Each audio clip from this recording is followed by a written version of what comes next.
even when you lost, there's always a hope. Rise and fight.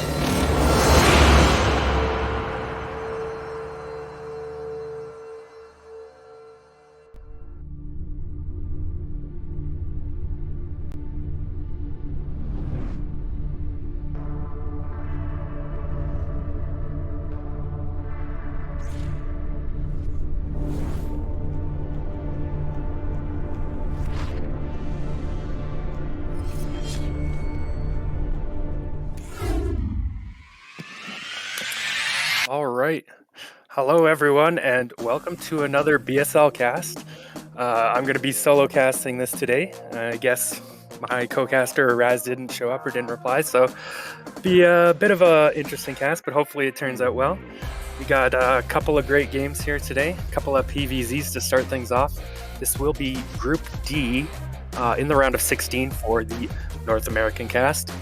We have KwarK, Flying, Blade, and Cavapoo here in the group. 2 Protoss, 2 Zerg. A couple players here I'm definitely familiar with. KwarK, a lot of people know him. As well as Flying, I know a little bit. I believe he's from MG. Blade is a complete unknown for me, and I do know a little bit about Cavapoo as well. I've played him a few times in the past. He is also a member of NOM and won one season of the NOM Starleague or NSL. So looking forward to a couple of exciting matches. This does work a little bit different than a normal bracket of 4 players. 3 players will be advancing. The first and second place players in the group will be going on to the winner's bracket, whereas the third player in the group will start off in the loser's bracket. So they do start a bit of a disadvantage, but 3 of the 4 players will still be in the tournament here after today. Yeah, I hope everyone is excited and looking forward to a great match here. All matches today will be best of 3, I believe. All right, just had the confirmation on that. And yeah, our first match today will be KwarK against Flying. Here we have a little bit of information on them. Looks like Flying a little bit lower on the MMR than KwarK did here for the BSL ladder. Yeah, not a lot of history here for Flying. It looks like this may even be his first season. I think he may have been in Hasu League last time, I'm not sure. KwarK, of course, been around for a few seasons, and first map is going to be Butter here for our ZVP. And I think the first game is about ready to go. Looks like the stats here pretty even, so we're going to jump into that first game here.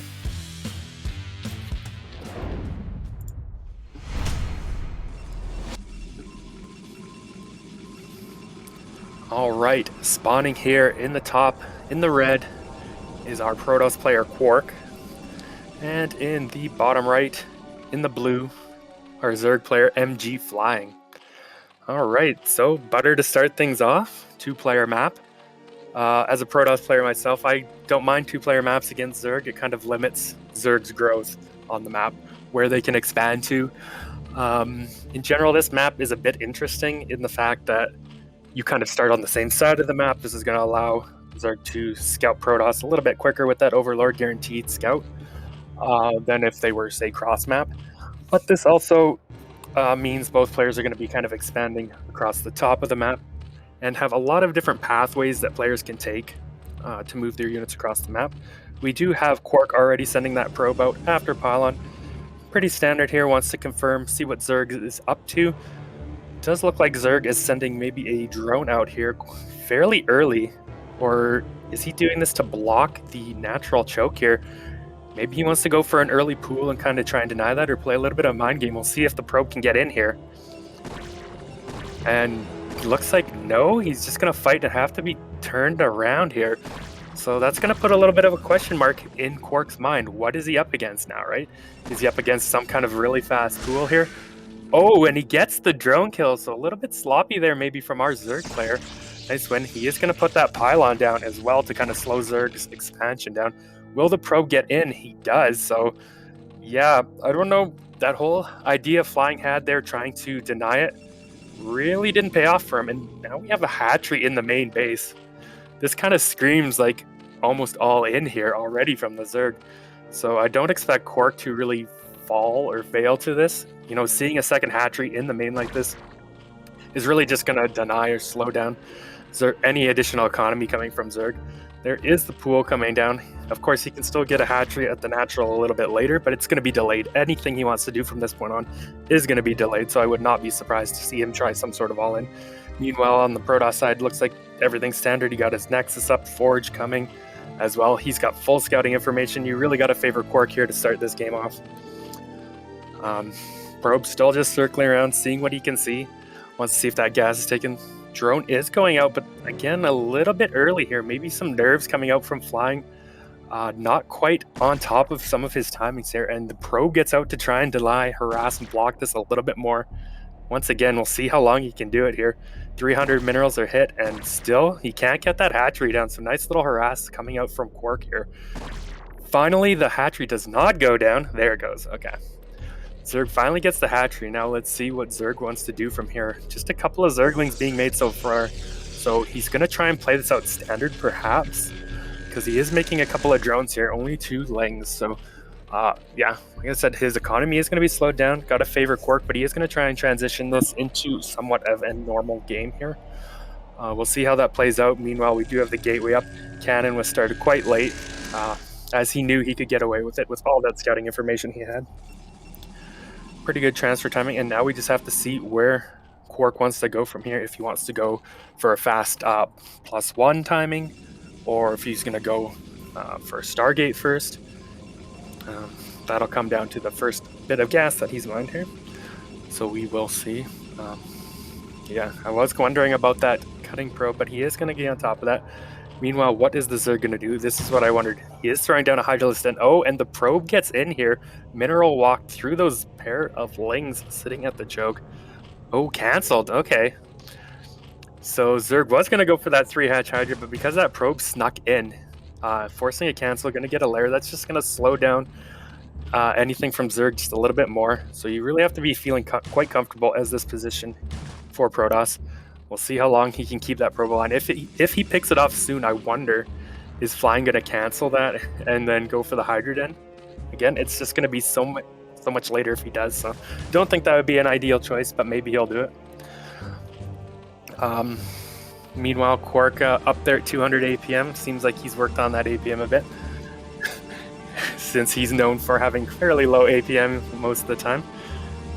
Playing hard. So it does look like we have the Stargate and +1 air coming out here from our Protoss player. So he is going to be looking to go into a heavier Sair strategy, not any of that low Sair base play, where you only get maybe 1 to 3 Corsairs out. If you are going for that +1 air, you really want to get at least 5+ Corsairs to take advantage of that. Anything less, and it's more or less a waste to have gotten that in the first place. Meanwhile, Lair has finished up for Zerg. I don't know if he's started a Spire yet. Okay, there it is. Just now starting the Spire at his natural base, as well as a Hydra Den. So we'll see. Probably just going to be for Scourge then, considering he hasn't taken that second gas yet, and he threw down that Hydra Den still a little bit early. But I think he kind of needs it too, right? Because he's not going to have Scourge out in time to deal with these first Corsairs. You can see that first Corsair already flying across the map here. So he does need a couple of Hydras to kind of parry that away. We'll see if KwarK can get any kills. But most importantly here, he's going to get that scouting information. He's going to see the lairs done. He's going to see that timing of the Spire. He's probably not going to be able to kill any Overlords here, but any Overlords on the map he should be able to pick off, especially now that he's got a couple of Corsairs out here on the map, if he can find them. Looks like he'll find at least one of them, pick that off, so a nice little win there for him. That other one's just out of vision range, so we'll see if he catches that. If he does, that's just another pretty good win there for KwarK. Oh, looks like he wants to kill off that egg, just give himself a little bit more room to get out, and he does spot that other Overlord there, so 2 Overlords going down, and flying is already supply blocked, so things just going from bad to worse here in the game number 1. A few Hydras now coming out on the map, seeing if they could maybe save that Overlord, but still a little too slow. A few more Overlords being produced, and yeah, quite a supply block. He actually never remade that Overlord, or didn't make it after losing that first one, so these Overlords are really supply blocking him for quite a long time. Bit unfortunate for him. We do see KwarK now throwing down a couple more cannons. I don't mind this at all. He knows he's ahead at this point in the game, So he's like, I just don't need to die. Storm on the way. Looks like he's getting ready to add a couple more additional gateways. And gonna be able to move across the map here once those finish up. But yeah, first Templar also in production, so he's gonna have his Storm in plenty of time for flying to put any kind of pressure, if that was even his plan here, because he has taken a third base now. We will see if he can hold it. KwarK now moving out on the map with a group of Zealots.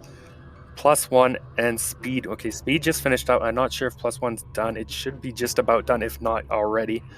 And then he will try and see if he can get any damage. Yeah, pretty good timing on that. +1 finishing up on those Zealots, heading towards what he thought was the third base. Was not there.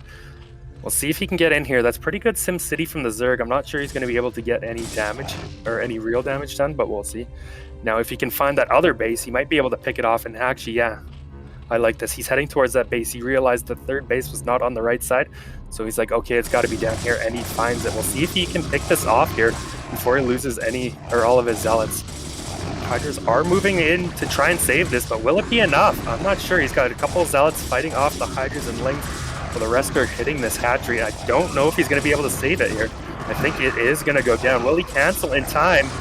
Yes. Okay, nice cancel just in the nick of time, but this really... Oh, DT here as well. No Overlords in play. Not anywhere around here. It's going to force the Hydras to pack up out of here. Okay, we do have Overlord speed at least, so not the hugest threat, but now maybe a counterattack coming from flying. He is moving across the map here with a group of Hydras, but the Storm is going to be well done here already for KwarK. We saw that Templar building, we saw Storm being researched, so I don't think he's going to be able to get much done. There's 4 cannons here. Yeah, we can see 3, it looks like 3 Templars in behind. Not really any Zealots to buffer at the moment. I don't know where all his units got. Okay, a couple Zealots popping out as I say that. A couple more out on the map, so I don't think he's going to be able to do this. Just bait out a couple of Storms if he can, is most he can hope for. Maybe he can pick off the gateway if KwarK lets him, but even that doesn't look like that's probably going to happen here. He is going to dive in, tries to pick off one of those Templars, but still doesn't even get it, so again, just a bit unfortunate here for flying. He does have a 1 Hydra picking off that Forge. Going to take quite a while for that to get killed off, so I don't think he'll get it before KwarK moves out to save it. Alright, so still no third base from our Zerg player. Looks like he's getting ready to take that one on the right, where KwarK originally thought he may have taken that third base. We'll see. Keep an eye on that when he takes that. But okay, here comes KwarK now. Zealots and an Archon. A couple of Storms as well. So going to be able to push this back before losing that Forge, which is pretty big for Protoss. You don't really want to lose those upgrades if you can help it. And he will be able to save that Forge for now. Zealots streaming across with the Archon, with the Corsairs. That is a pretty good group of Hydralisks here, so I don't think KwarK really wants to engage this without Storms here. He's just going to throw away... Oh no, he's going to throw away a few Zealots here. Okay, smartly turns around before losing that whole army, but a few too many Hydras, maybe not expecting that many. Oh, and the whole army gets lured back into those Hydras, so all of a sudden, things looking a little bit better here for flying, having killed most of the ground army here for KwarK. That's going to really delay any further pushing he wants to do. Of course, in saying that, we do have this DT still roaming the map here. Going to try and pick off that hatchery once again, denying a third. Will he get it? Looks like he probably will be able to if these Corsairs can push these back. Okay, another Overlord does fly in. He's going to push that back. There is Hydras are pressuring the front here of Protoss once again.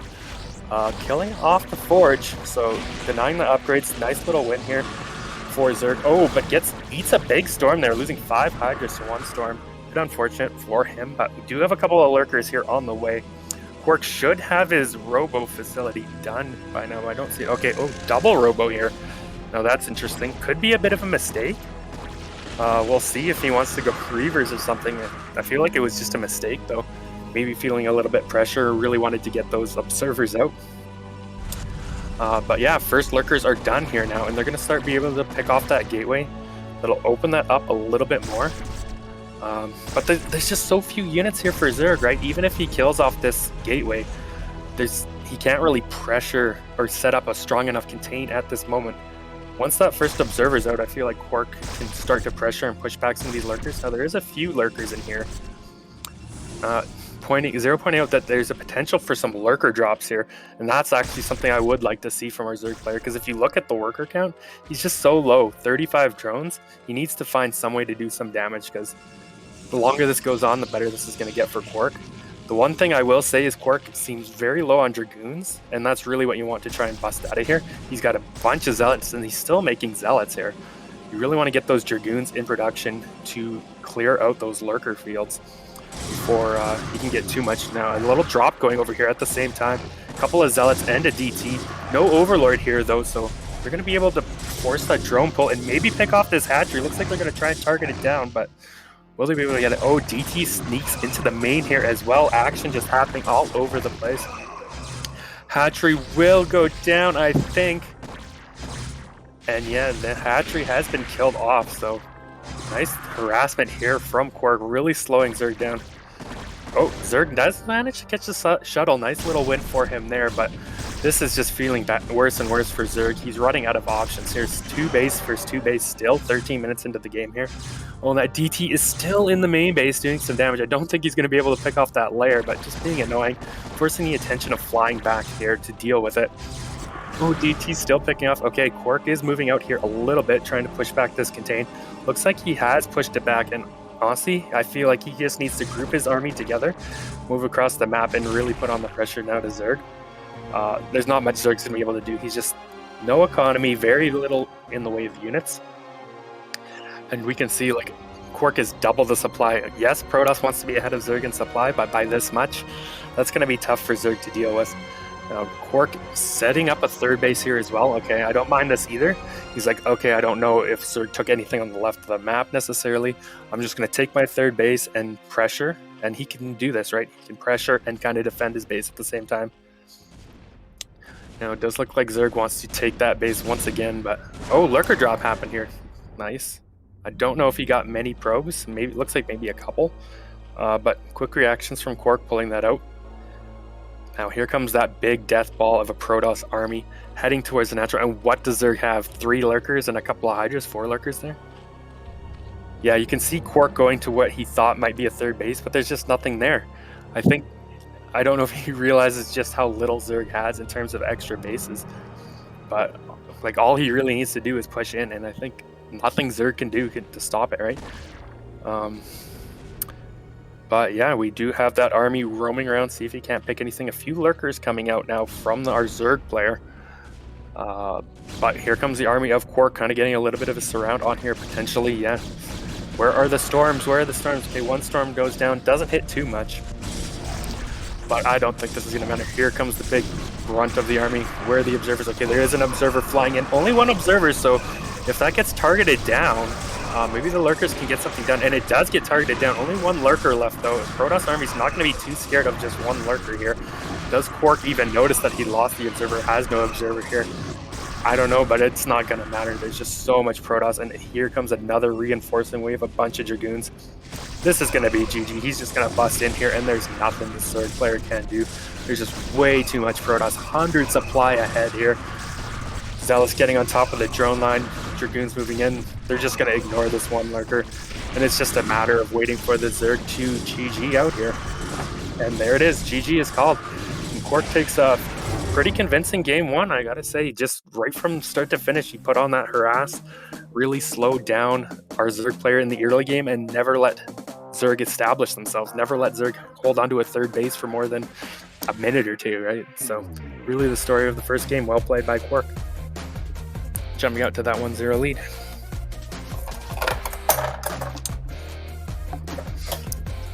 All right. So I believe that means next map will be a choice here of flying. We will see what he picks. Some kind of a Zerg favored map. Maybe something a little bigger, 3-player or 4-player map, something where he can potentially avoid being scouted right away and having, you know, his hatchery or natural denied for so long.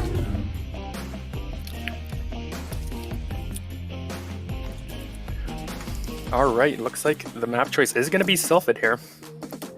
ZVP slightly favored here. A lot of map stats, a lot of games here. So I don't mind this choice from our Zerg player. We'll see if this pays off for him. And he can force a game number 3. But I think we're about ready to go here. So so let's jump in. All right, well, let's jump in and see if our Zerg player can tie this series up.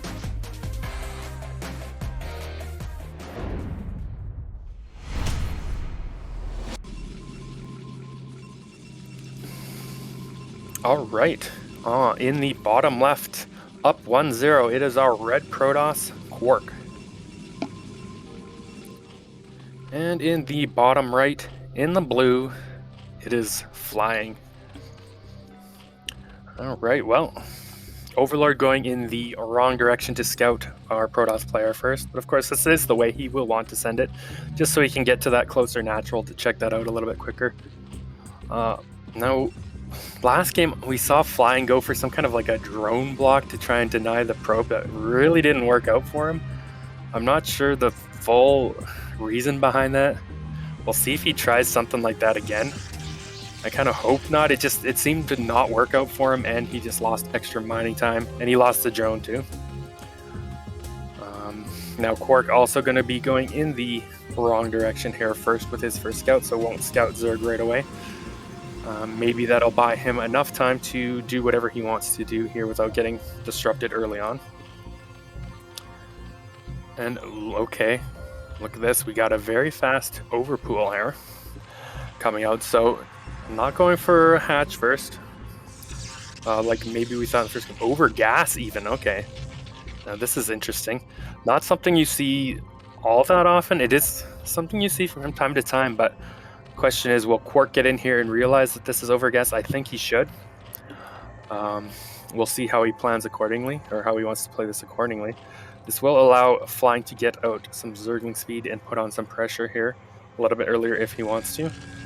Forge done for KwarK. And waiting to get some scouting information to see if he needs to throw down that cannon first, or if he can get away with the Nexus first. And seeing that timing of the drone, he thinks, okay, I can go ahead, throw down my 13 Nexus, 13 cannon. Oh, is he going to get another kill here? It can't be, right?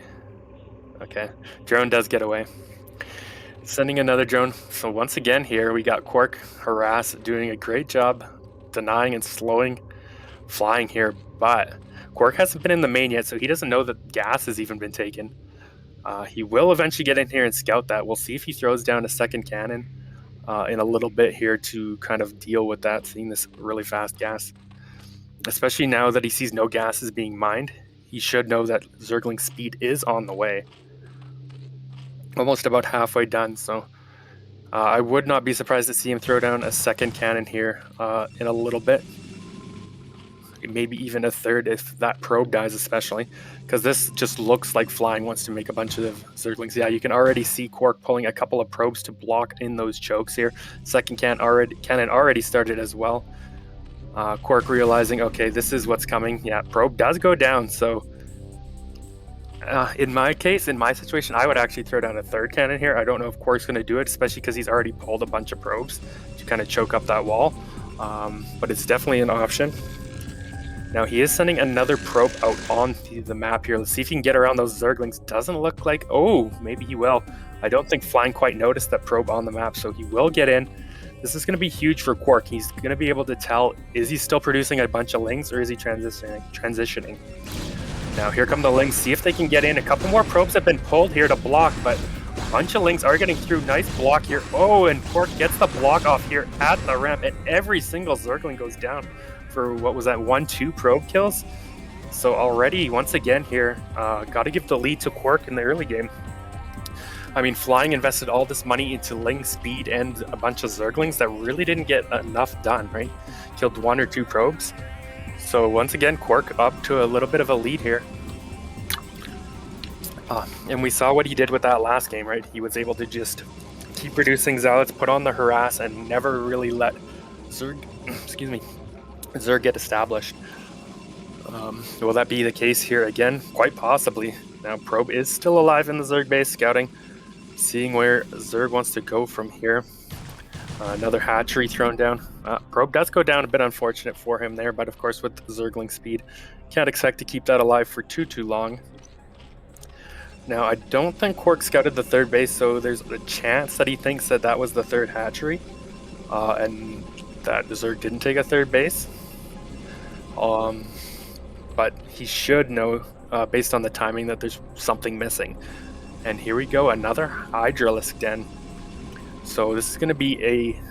Okay, Overlord does scout the Stargate there, as was just pointed out here from Zero.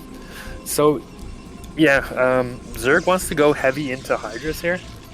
And there is a potential that this could work if, I mean, KwarK doesn't scout in time. He can think... I realize this is a possibility, right? You know that gas was cut early. He saw, excuse me, that no lair had been started.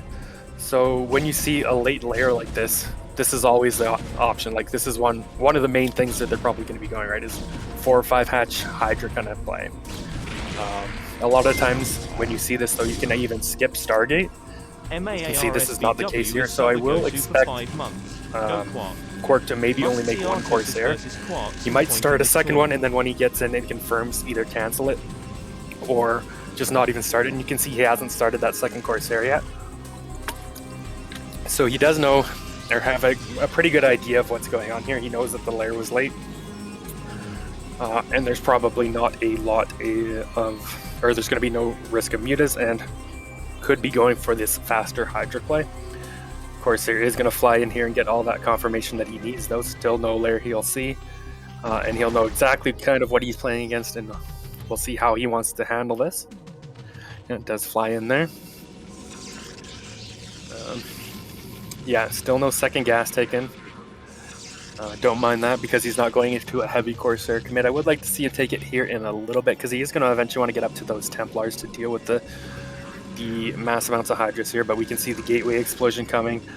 Zealot leg speed should be on the way as well. Yeah, it almost finished there. So I think KwarK's going to be perfectly fine against the incoming pressure of flying. Looks like he's already sending some of these units across the map. Oh yeah, we got a second forge being built in the main, not wanting to have those upgrades tonight.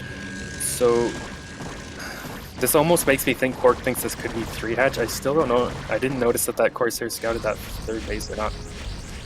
Oh, Corsair does find an Overlord, so nice, going to get a nice little pick off here.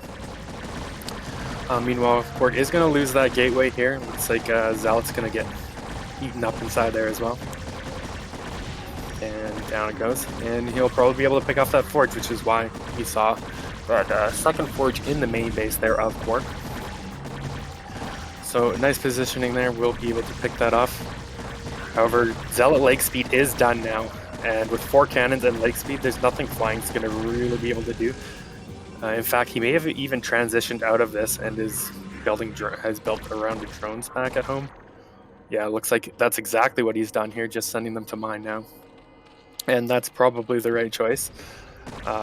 Realizing he's not going to be able to get anything done, his attack's just too late. But now we have KwarK moving out onto the map with a group of Zealots and speed. We'll see if he can get anything done somewhere. Not a lot of SimCity. I don't know how many Hydras, but this is a lot of Zealots coming in. So if he doesn't have enough Hydralisks out, this could be dangerous. And the SimCity isn't great here, so he could potentially get on top of that or even take out the third base. And it looks like that's where he wants to go here. I think he's going to be able to take this out if he wants to. And certainly if he targets it down, he'll be able to kill it. But we'll see here.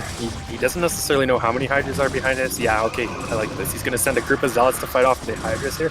He's like, okay, this is enough Zealots. I can kill the Hydras and let my other Zealots into doing kill off the hatchery here. Will he get it? Oh, maybe. Yeah, okay, he'll get it.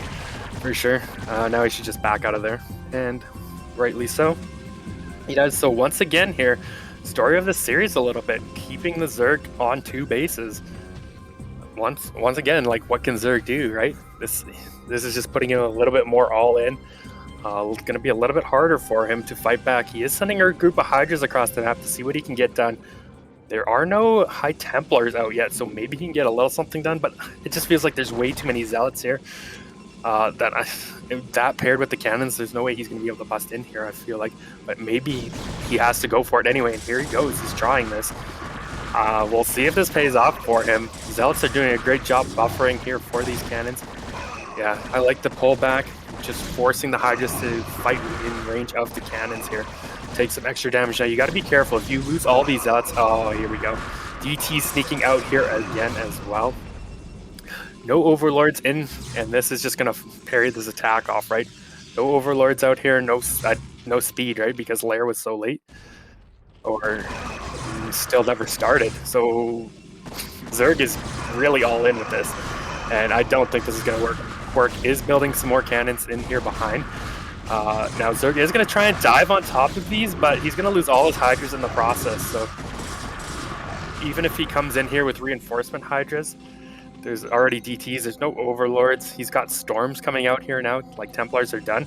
By the time they get across the map, there is going to be storm, and this is pretty much GG. Look at the supply, he's down to 40 supply, 24 workers. This is just a bad position for Zerg to be in here. Now, I don't blame him for, trying to stay in the game here, maybe trying to fight on, but this does not feel good in the Zerg's position at all. He's going to try and retake that third base, but just in a couple of minutes here, KwarK's just going to have such a massive army that he can go out once again and really put the pressure on Zerg, and I don't think Zerg can do anything without lurkers, right? He's not going to be able to defend any more pressure. You can see the lair is only half done, so KwarK has a decent timing here, a decent window where he can just move across the map and kill flying before flying can get lurkers out to defend this. Like, KwarK doesn't even need any observers, right? He hasn't started a robo that I can tell. Oh, a couple of storms going down here now, killing a bunch of Hydralisks. And yeah, I don't know what this pressure is supposed to be. There's just, I don't know why he thought this might work. It didn't work last time, and now KwarK's had all this time to make a couple rounds of units. And yeah, he's just gonna GG, realizing he's pretty all in, and yeah, taps out. So KwarK takes our first series 2-0. I would say probably pretty expected, somewhat expected, at least the way those games went. It looked like KwarK was a level ahead here. So nicely played by him. He does move on to that winner's match, which does guarantee that he will be moving on to the next round now. We don't know in what place yet, but he will be moving on. And puts the pressure on flying. He's got to win his next game if he wants to stay in the tournament.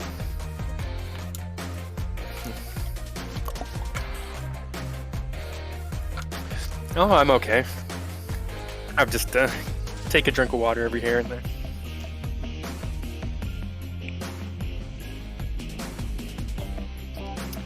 Yeah.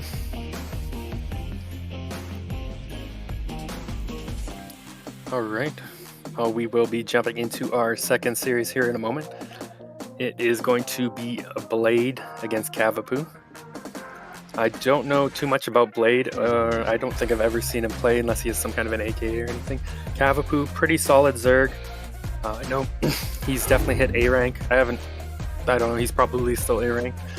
He played in a coach's show match in CPL against Raz, who's done some casting here for BSL. And he went down 2-1, so you know he can bring it. Meanwhile, we got DM Blade here. Yeah, you can see no stats, previous stats here. Cavapoo was in Ghost League. Okay. Okay. So I've just been informed that that just means he hasn't played in Gosu League or Pro League. He may have been in Hasu League or Choba League previously.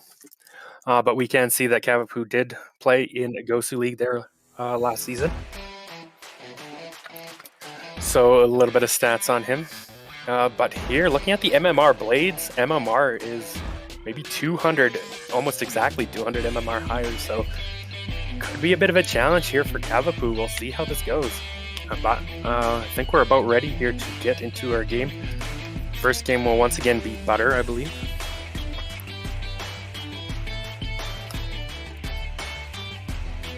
All right, so let's get it. Let's get to it.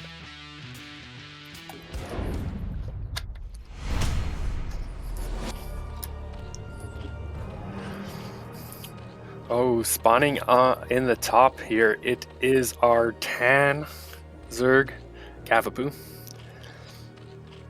And in the bottom right, it is our black Zerg Blade. I don't know if we can change the colors here. I'm assuming not because we played with blue and red last time. Yeah, double yellow, so not the best colors for the map or in general, I would say. So a bit unfortunate. We're going to have to deal with that for this match, but we'll make do. Probe does come out here. Opposite spawns from what we had last game. Or last PvZ on this match. Okay, this time we see Blade not going for that instant scout. He's just going to build the pylon and come back and mine. This is something you can do as Protoss on a 2-player map when you know where your Zerg opponent has spawned. But if he is going to go for... Okay, I think he's just going to go gate. I was going to say, if he goes for Forge, you can still do this, but I think he's just going to go for a gate here. And yes, there it is, 9 gate.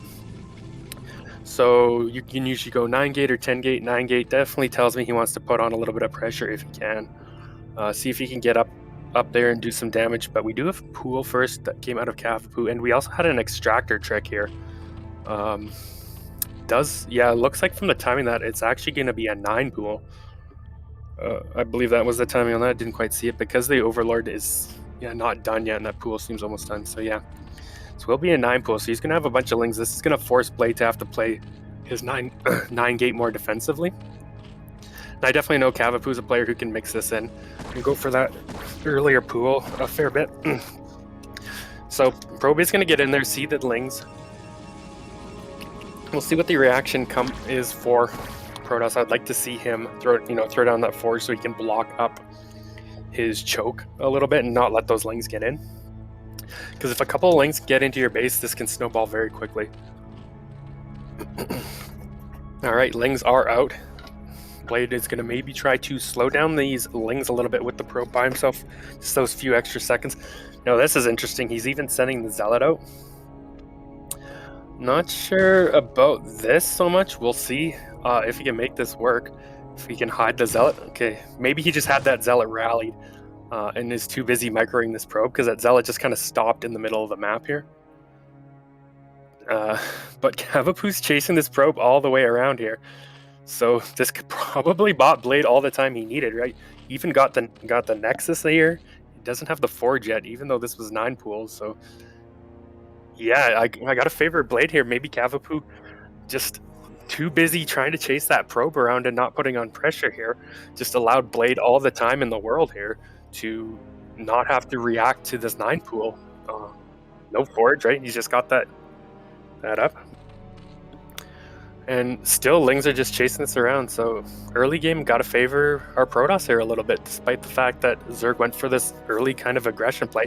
Didn't really punish Protoss for it. So do have that natural now finished out up here for our Zerg player. He is going to finally send those lings across, probably. It looks like they're just going to hang out, maybe try and catch another scouting probe coming in. I'm not sure. Okay. There they go. Forge being built even in the main base here from Blade. So realizing, I don't really need this. You're not pressuring me. I'll build it in my main so you can't pick it off later. So nice heads up play. He'll probably end up throwing his cybernetics core in the wall there here in a minute. Once he has the resources for it, +1 on the way. Now the lings can get by on the right here. Okay.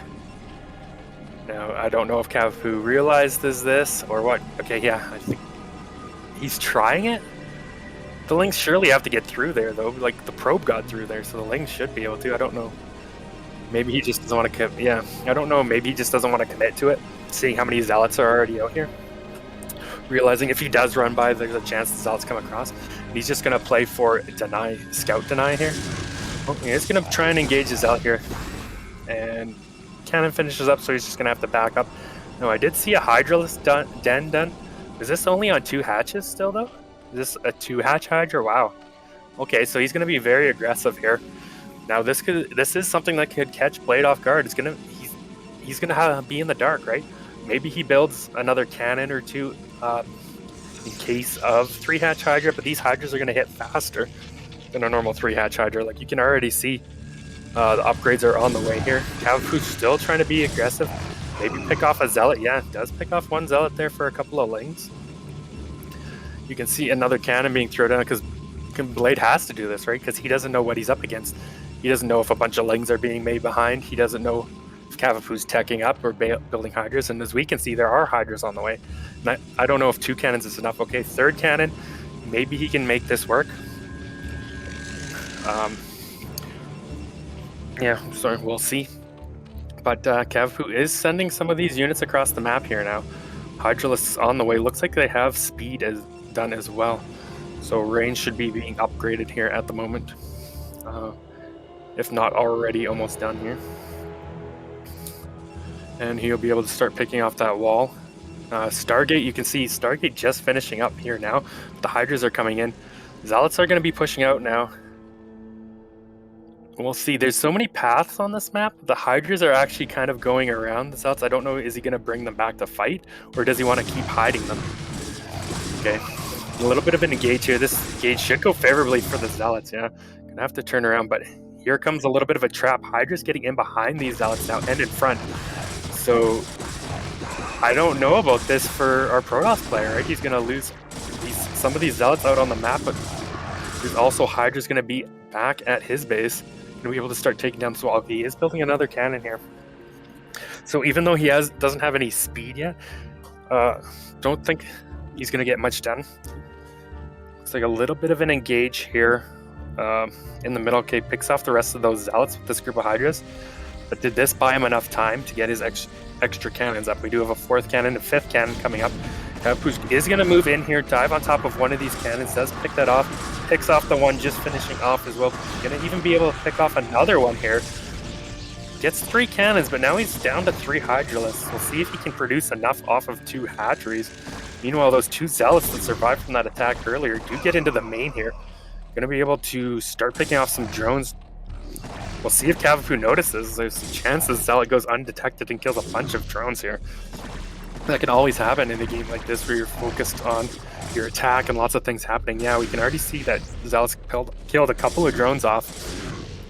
This can be a potentially game-winning move here as long as our Protoss player is able to hang on and defend here. We see a pro pull being forced, trying to buy some time for these cannons. It's kind of close here. More cannons going down. There's only 1 cannon still alive, but look at the drill on these Hydras. Look at the drill buying him so much time, allowing the cannon to pick off some of these. This is so close here. I feel like that Zealot has cleared out all of the drones, though. Yeah, now Cavapoo realizes GG. So that was the game-winning move. That Zealot paid for himself 10 times over, right? Killed the whole drone line. So Blade takes a nice 1-0 lead here.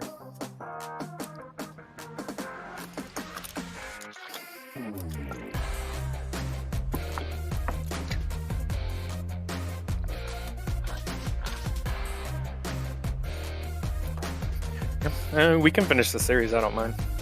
Take a break after the series.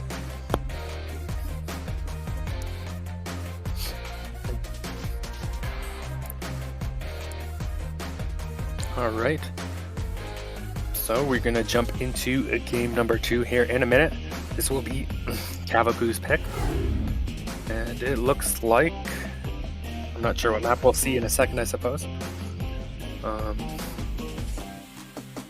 Alright, I just thought it is going to be Sylphid, so both of our Zerg players did end up choosing Sylphid here. Not a bad choice, I would say, for Zerg.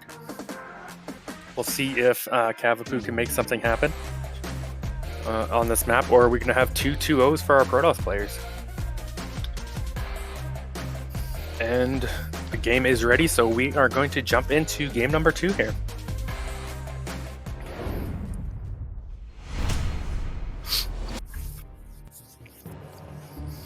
Okay, in the 12 o'clock position, in the orange, it is Cavapoo.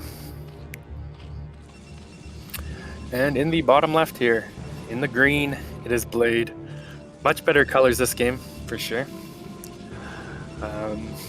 Despite being Sylphid, I don't think the green blends in that much, so should be fine here.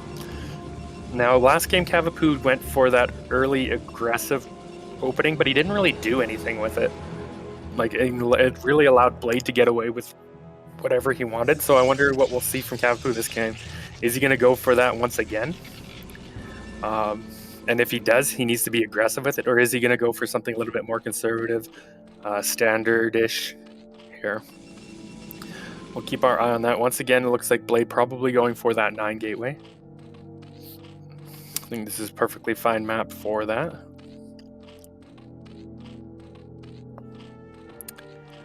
Alright.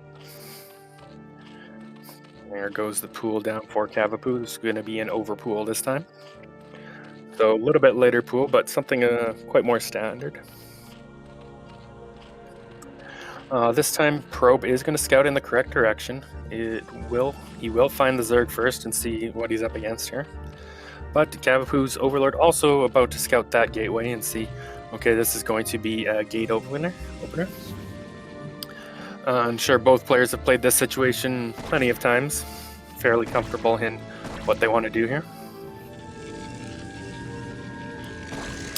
Now we'll see if this probe can be a little bit annoying. We saw how annoying KwarK's probe was last season or series against Flying there. Oh, he does throw down that pylon, so gonna block or slow. We'll see what Cavapoo wants to do. If he just goes and takes the hatchery at the third or mineral only, looks like that is going to be the play here. Probably the right choice. Wouldn't necessarily want to see him throw that down in the main base like we saw Flying do. Oh, gonna send that drone back. Get it? Can he get a kill here? With the Lings out, I don't think he's gonna be able to get that drone. Alright, first Zealot is out now, moving across the map. Second Zealot on the way as well. Already 6 Lings here out for Cavapoo, so you should be able to deal with that just fine if it commits. And he's not even going to commit. He did turn that Zealot around. So probably just going to get the Zealots to plug up the wall, build his Nexus, and transition here into something pretty standard. Not going to be able to put on any real pressure.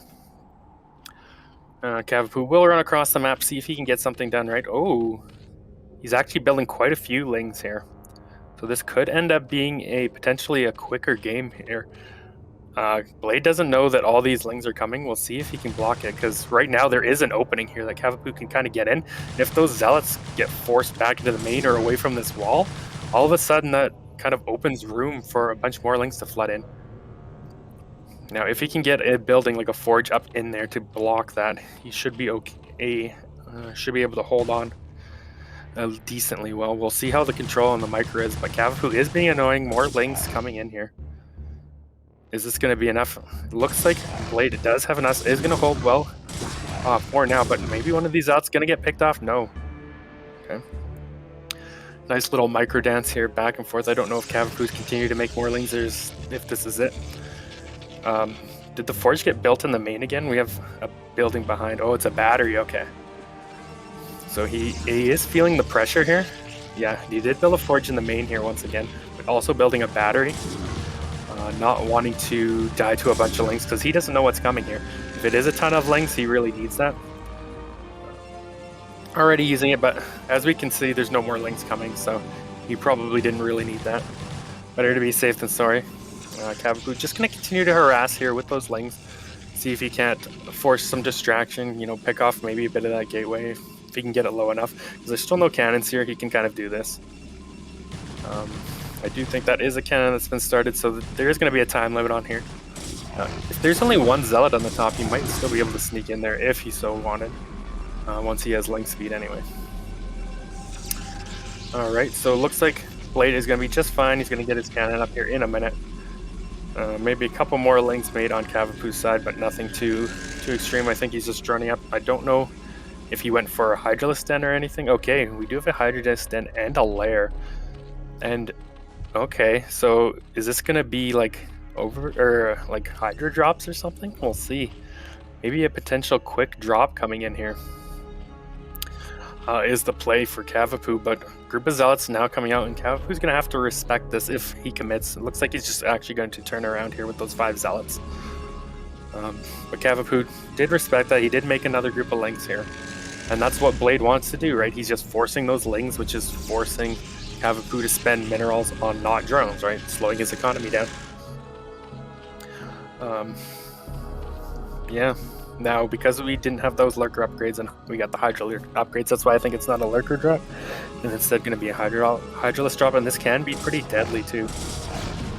Alright, Blade's just going to go ahead and kill off that shield battery here now, realizing the threat is over, doesn't really need it anymore, wants to get it out of the way. Decent group of Lings out here, so Blade can't really pressure.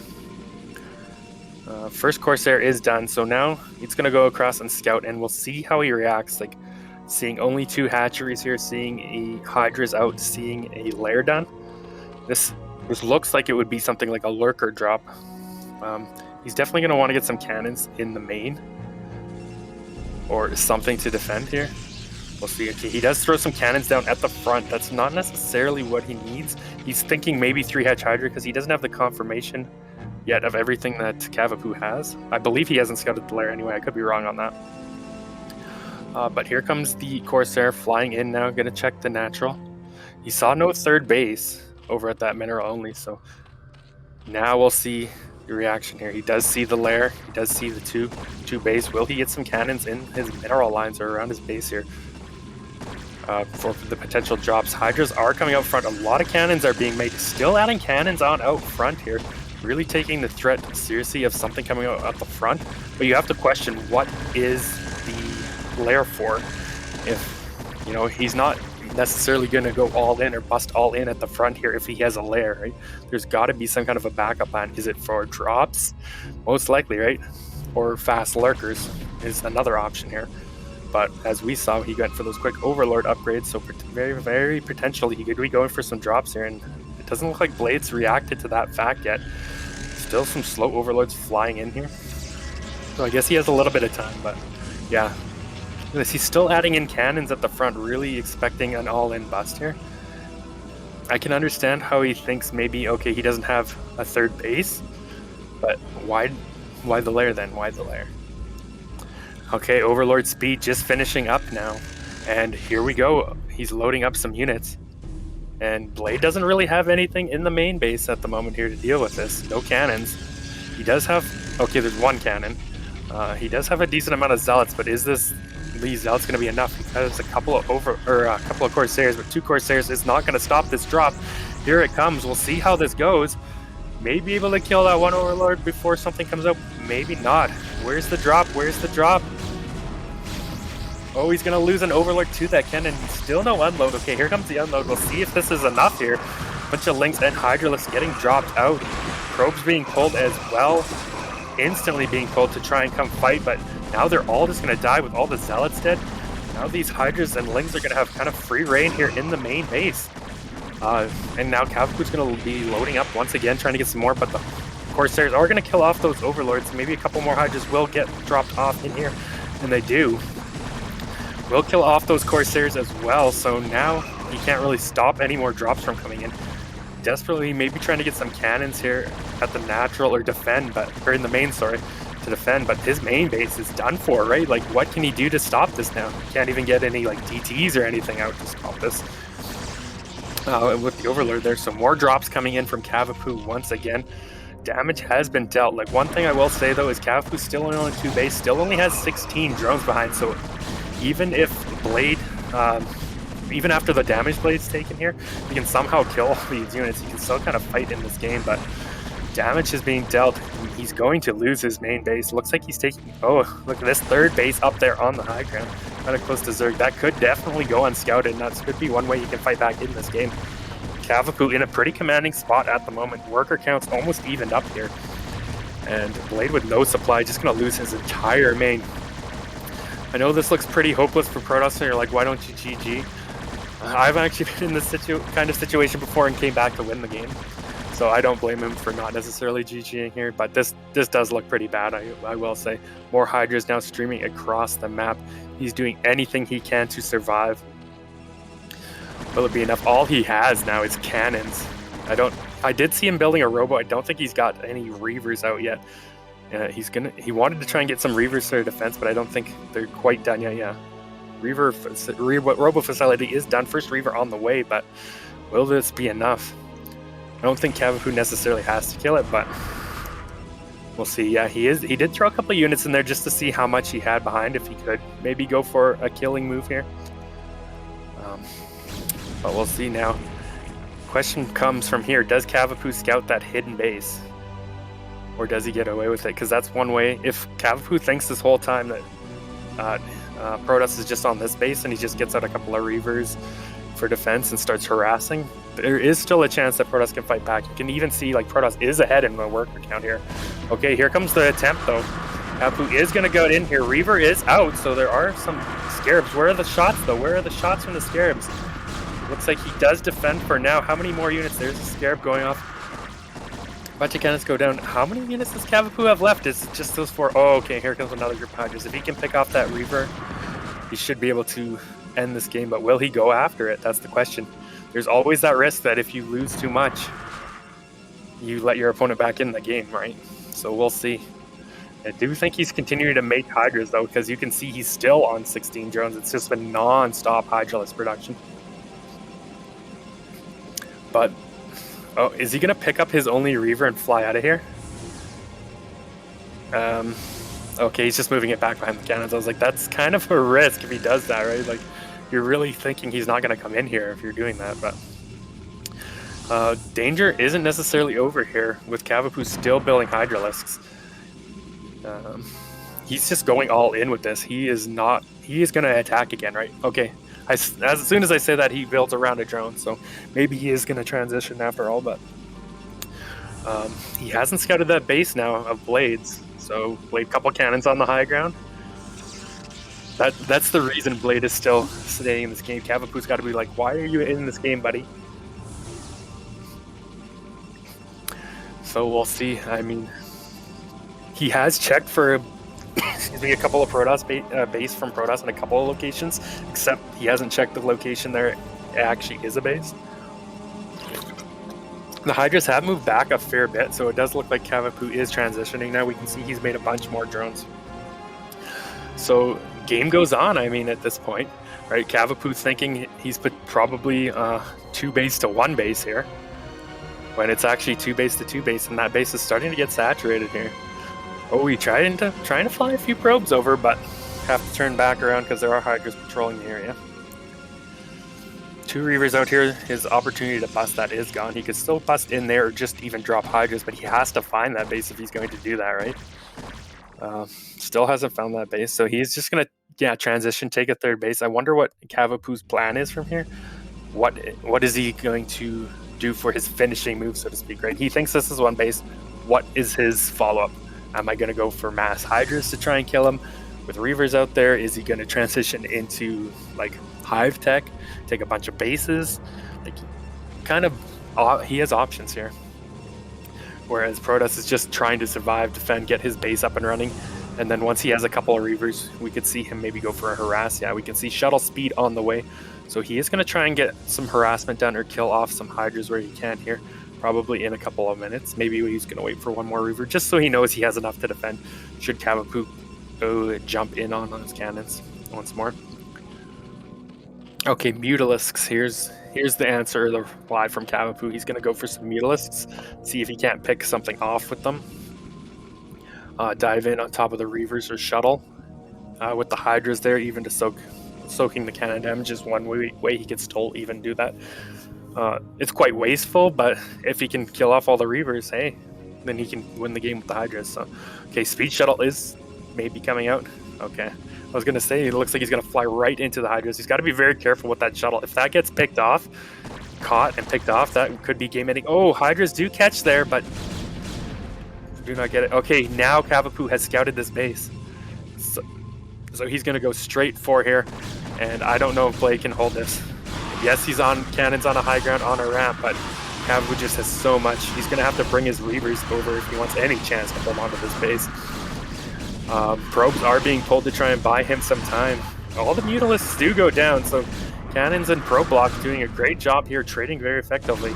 Looks like the Reaver is going to go on the map and try and get some harassment done. Is he actually going to defend all the Hydras here? It looks like he is. He lost all those probes. Now here comes the shuttle with the Reaver. First Reaver does get picked off, only killing 1 Hydra, but goes into the main. Now will he be able to kill some drones off here? Oh, Scarab does get stuck on the minerals. Drones run towards it, but no. Oh. Wow, what a hit. It's got stuck behind that mineral for so long. I was like, oh, there's no way this is going to kill anything, right? And then it does get a big hit, but is that going to be enough? I feel like it's still not enough, right? Like, we got 3 base Zerg here now. He killed all the probes at that hidden base or whatever, and now he knows that base is there, so he can go in for another attack when he's got enough units massed up here. Once again, he did kill off that shuttle, I believe. He at least killed off the 2 Reavers, so Here he comes now. He's going to load up the overlords. He's going to drop on top of the cannons. That's definitely a good or viable option here as well, so he doesn't have to deal with the high ground mischance and everything. He's going to drop maybe just a couple of overlords while pushing up here on the side. Or can he find a location where he can kind of hit that mineral line potentially away from cannon fire? Don't think quite enough, especially with that extra cannon finishing up there. So he is going to have to do a combined attack if he wants to go for that. So Protoss still fighting here for his life. Looks like that natural base is about to get mined out. So he is going to try and retake his main. I don't know if this is going to work out for him, because the threat of drops is still real, and we still have the threat of Mutalisks out now as well. Another shuttle going to fly into the main, though, of Cavapoo potentially. Okay, he's just going to drop the Reavers maybe at that base instead. Fly in with just one. See if he can get some damage done. I mean, if he can kill off a bunch of drones, he can certainly fight back in this game. But at the same time, Cavapoo is pushing up the ramp. I don't know about this with a Reaver up here. We'll see how this goes. Hydra's being unloaded on top of these cannons, too. He's got to get that Reaver killed if he wants any chance for this attack to work. Okay, Reaver does go down now. He does get up on the high ground. Is there enough Hydras left to kill off the remaining cannons? Meanwhile, Reaver is going to be firing some Scarabs here, killing a bunch of drones. Both players on very low workers here. Is there enough Hydras, though, to finish off this base? I don't think there is. So still, Blade manages to hold on to this base, and these trades are going better for Blade than they are for Zerg now. Zerg is going to drop a couple of units in here and try and pick this off. 3 Hydras will be able to kill that unless he brings a Reaver back here to defend, as that's his only real units to fight with. But he got a good number of drones. Like, look at this. There's only 11 drones now for our Zerg players. So Blade doing everything in his power to try and fight back in this game. Really has evened the supply out a little bit. Now Zerg can remake those drones quite quickly, but that does buy time for Blade to re-secure his defenses here. Now, the problem for Blade, though, is he has run out of minerals at that natural base, so he's back down to 1 base mining. Whereas our Zerg player is going to be able to saturate his 3 bases. Oh, that base did not die. There is a Reaver in here. We'll see if Cavapoo can kill and deny that. I wouldn't mind him unloading up a couple of Overlords just to pick that base off, right? He really can't allow Protoss to expand if he wants to win this game. He is dropping them in here. Oh, look, doing a little fancy micro tricks here, trying to avoid those Scarabs, but is it going to be enough? Will he get the Reaver? Yes! Wow, I didn't think he was going to get it. He does pick that off with some fancy little Hydra drop micro there. Now, he is going to come in here with another group of Hydras. Is he going to load these up and drop them into the main? Oh, Reaver drop going on once again, killing a bunch more drones here with the Zealot. There's just kind of drops in action happening everywhere. Shuttle flies towards the natural. See if he can't pick something up, but the Hydras will turn him back. Will the Zealots kill off the Spire? Oh, here come the Scourge now. Will they catch this shuttle? I don't think so. He's going to get saved by the cannons. Oh, wait, did he turn into the Reaver? Yeah. Oh, that shuttle was safe and he turned it around into the Scourge. So he lost it. Oh, that's unfortunate. That hurts my Protoss soul, but feels bad. And the Spire survives. So this game has definitely gotten messy. Definitely looked, quite crazy or chaotic here at times, but I still got to say, this is looking good here for Cavapoo. He's dropping off a bunch of units into the main base, or the retaking main base here of Blade. It's the non-stop drops, and he's going to drop them off once again. Maybe. Can he get them out, though? Cannons finishing up. A couple of Zealots probes coming here to fight, and this isn't going to be enough to take out this base. So, I mean, Blade continues to fight on here. This game is crazy. Okay, Hydra's out of range of those cannons. We'll be able to pick that off unless he brings something back to deal with them. Now continued, a couple of Zealots coming in here at the mineral only base, or sorry, not the mineral only, the pseudo high ground base, and forcing the drones to run once again here. A couple of Hydras come in, but that's not going to be enough. Units kind of spread out all over the map here for both players. Zealots going every which way. Main base, it does get up there for Blade, so no drones here in the main for Cavapoo either. Okay, a group of Hydras does come back, should be able to pick off these Zealots, at least force them out of here. And back, but not without that harassment done. So now a battery, more Reavers. Like, Blade is still fighting on in this game, right? He's just barely been surviving and harassing this whole time, but he's still in this game. All right, well, Hydras are pushing in towards this base. I don't know if he should be attacking up here. We saw how poorly that went for him in previous attempts here. So So yeah, I don't think he will. He's just going to sit back below and not let those zealots come down. So where does the game go from here? It's kind of like a crazy hectic situation. I mean, we're 20 minutes into this game and we only have we have a Protoss just retaking his main base and a weird third base. And yeah, I mean, Zerg only on 3 bases. This has been kind of wild, right? Oh, look at this. We have a sneaky probe being dropped off, maybe to take a hidden base, but instead he turns around. Maybe he didn't quite get it out. Oh, he does drop it now, but there is a Zerg unit there scouting for a potential base. So he may have seen that, I don't know. All right, well, it looks like another drop may be inbound here for Cavapoo. He's got a group of Hydras outside, some Overlords flying in, gonna start loading them up. Will this be enough? Another base being taken from Blade there in the bottom. We'll see if that gets scouted at any point. Now, I don't know if this drop is gonna work with a Reaver there and a bunch of cannons. We'll see. Cavapoo is going to fly in now. A Reaver going to fly towards the main base potential here of Cavapoo as well. So both players going to look for some drops here. We'll see. Yeah, I think he's just going to turn around seeing that many cannons and a Reaver, realizing he's not going to be able to bust that base at this point. But he really needs to scout that hidden base and bust it. Now, we do have Cavapoo taking a base here on the right side as well. Kind of there, over there at 3 o'clock. That probably won't get scouted for a while either. Now here comes the shuttle with the Reaver. Will he find somewhere to do damage? Yes, probably. Oh, is he gonna get the Scarab? All right, 2 drones do get killed and the rest go away, but another Scarab, that one's got it dead. No, wow, this guy's Scarabs. I wish my Scarabs behaved like this. Does manage to pick one off, but Zealots get picked off and the shuttle should get away. And the retreating shuttle is gonna scout that base. Does drop it off, but also the Mutalisk scouts this 4th base here from Blade as well. So shuttle will finally go down here, but will that Reaver kill off that hatchery? DT coming in as well, but plenty of Overlords there to scout.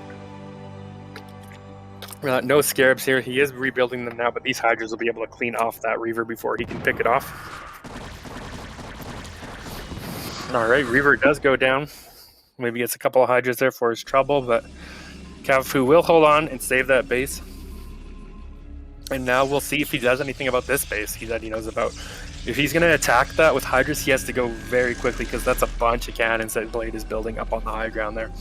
Looks like he is heading in that direction. Will he have enough to kill this off before those cannons finish up? There's only 4 here at the moment, so this is doable, but if those other 4 cannons finish, I don't think he's going to be able to bust up there, and then the game continues to go on here.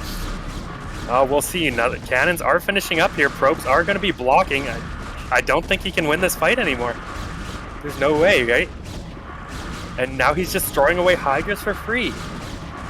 Look at all those Hydras that just went down for nothing. He did some damage to 2 cannons and killed 1 probe for what, like a control group and a half or something of Hydras. Yes, our Zerg player is still ahead in supply.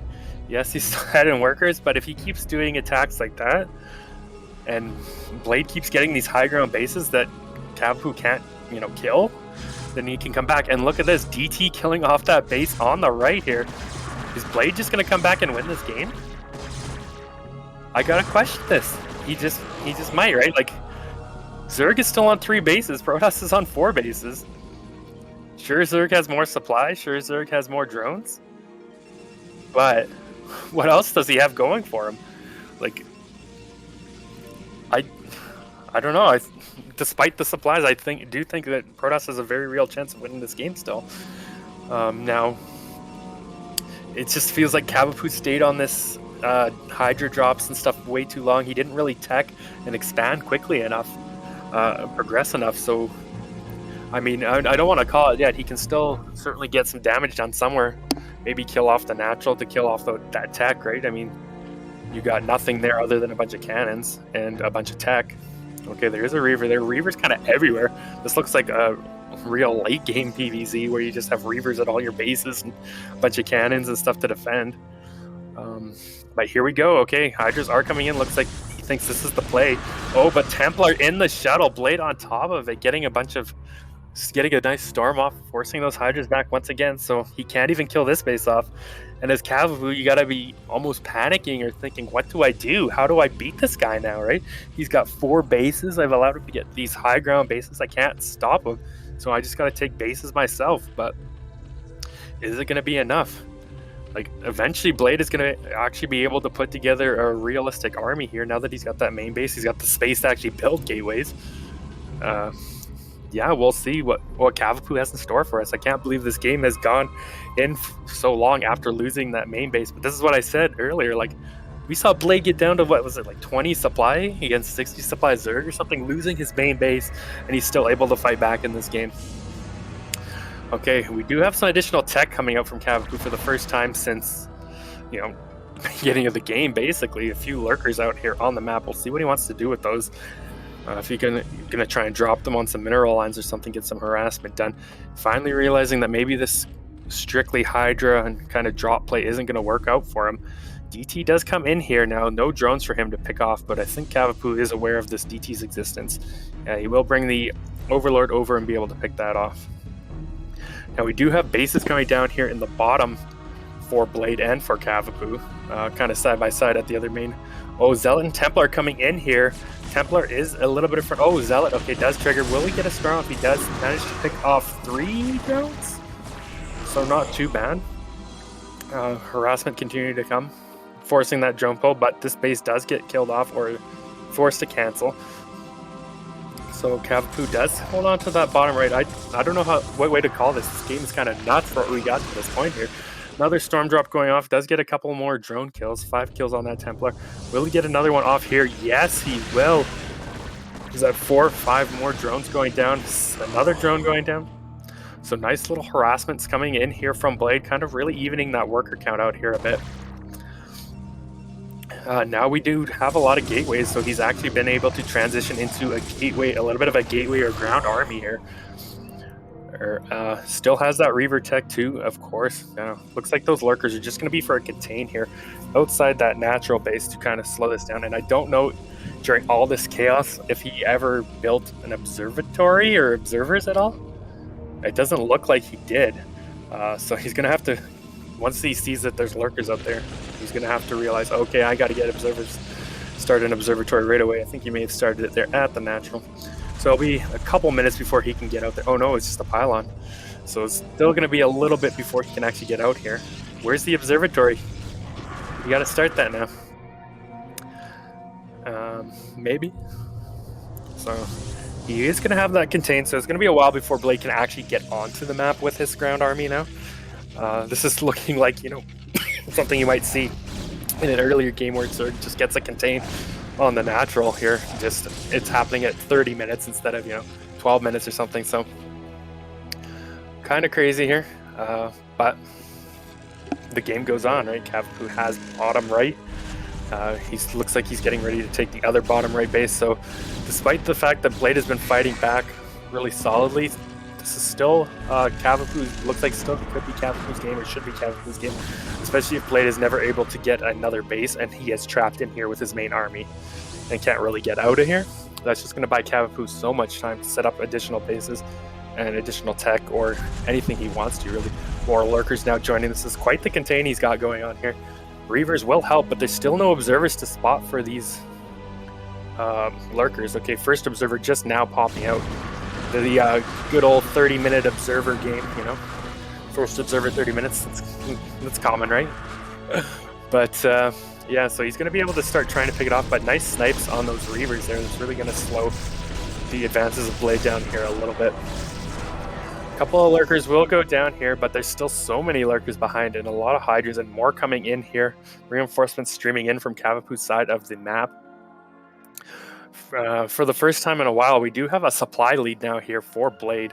Just a small supply lead, which is still in favor of Zerg, you would say, in a normal game, but here we go, trying to push out once again. Overlords flying over the Dragoons. Dragoons doing what they can to pick off some of these lurkers. He has made some ground, but is it going to be enough? Nice storm going down here, catching a few Hydras. Ton of Dragoons here in the back, getting stuck maybe. Still a couple of Reavers alive back there as well, so this is going to be kind of critical. If Blade's able to break out of here, and kill all these units, what does Cavapoo have behind? That's the real question. But here he goes, another attempt. Storms coming down here on some of these Hydras. Good storms on a good clump of Hydras. Hitting some of those lurkers as well. Dragoons pushing out here, killing off some more lurkers. It looks like he's going to break out of here. And now you got to question, what does Cavapoo have behind? Okay, he does manage to pick up all the observers, which is going to allow him to hold this contain for a little bit longer here. Maybe buying him the time he needs to defend any kind of counter push from Protoss coming out here. But we also have to remember that Blade's going to be running out of minerals here fairly soon. That hidden base has surely got to be getting pretty low. Looks like he wants to go for some harass. That base still looks fresh. Yeah, this base almost mined out. Main pretty much mined out here. Essentially mined out. So Protoss almost down to one base. He's got a little bit of time left on two bases. So he's got to make something happen here soon. But look at that Dragoon army. He's only got 40 probes, but he got so many Dragoons. I don't know if our Zerg player ever tech to any Hive tech. I would have loved to see some Defilers in the mix by this point in time. A couple of Plagues and some Dark Swarms against this army would be amazing. There's just so many Dragoons that can't do anything against Dark Swarms, right? And Plagues. But as far as we can tell, there's none of that here in the mix. And still just trying to push in here. I feel like Protoss maybe has done it. Look, you can see him taking another base. Harass going on. He's killing a bunch of drones. More harass up here as well. 34, 35 kill Reaver. Look at this. 36 kills. I don't know what all it's killed. Is that mostly drones? It must be. Look, he's down to 28, 27 drones. That Reaver's going to go down, but what a hero here. 36. Will he get one more Scarab off? No. All right, 36 kill Reaver, not bad. But now the Protoss army out on the map. We can see Protoss double in supply. And yeah, Cavapoo realizing he can't do anything to stop that army. GG's out. And what a crazy comeback there from Blade, looking very strong. GG is called, and Blade takes it 2-0 in a game that was surely Cavapoo's to be won. Wow. What a series. What a series. I cannot believe that game turned into what we saw after that opening. I mean, we gotta remember Protoss lost his main base in the early game, right? He was literally on 20 supply against 40, 50, 60 supply of Zerg. And like I said, you can fight back from that position as Protoss. It's hard, but he did a very good job. He knew exactly what he needed to do and was able to pull out that win. So, yeah, I think that means we have KwarK versus Blade here in the winner's match. Will be a PvP, and then ZVZ in the elimination match. But I do believe we will be taking a quick break here before we jump into those games.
Welcome back, everyone. We just saw a pretty good match between Blade and Cavapoo, and I gotta say, I didn't know what to expect from Blade coming into this series.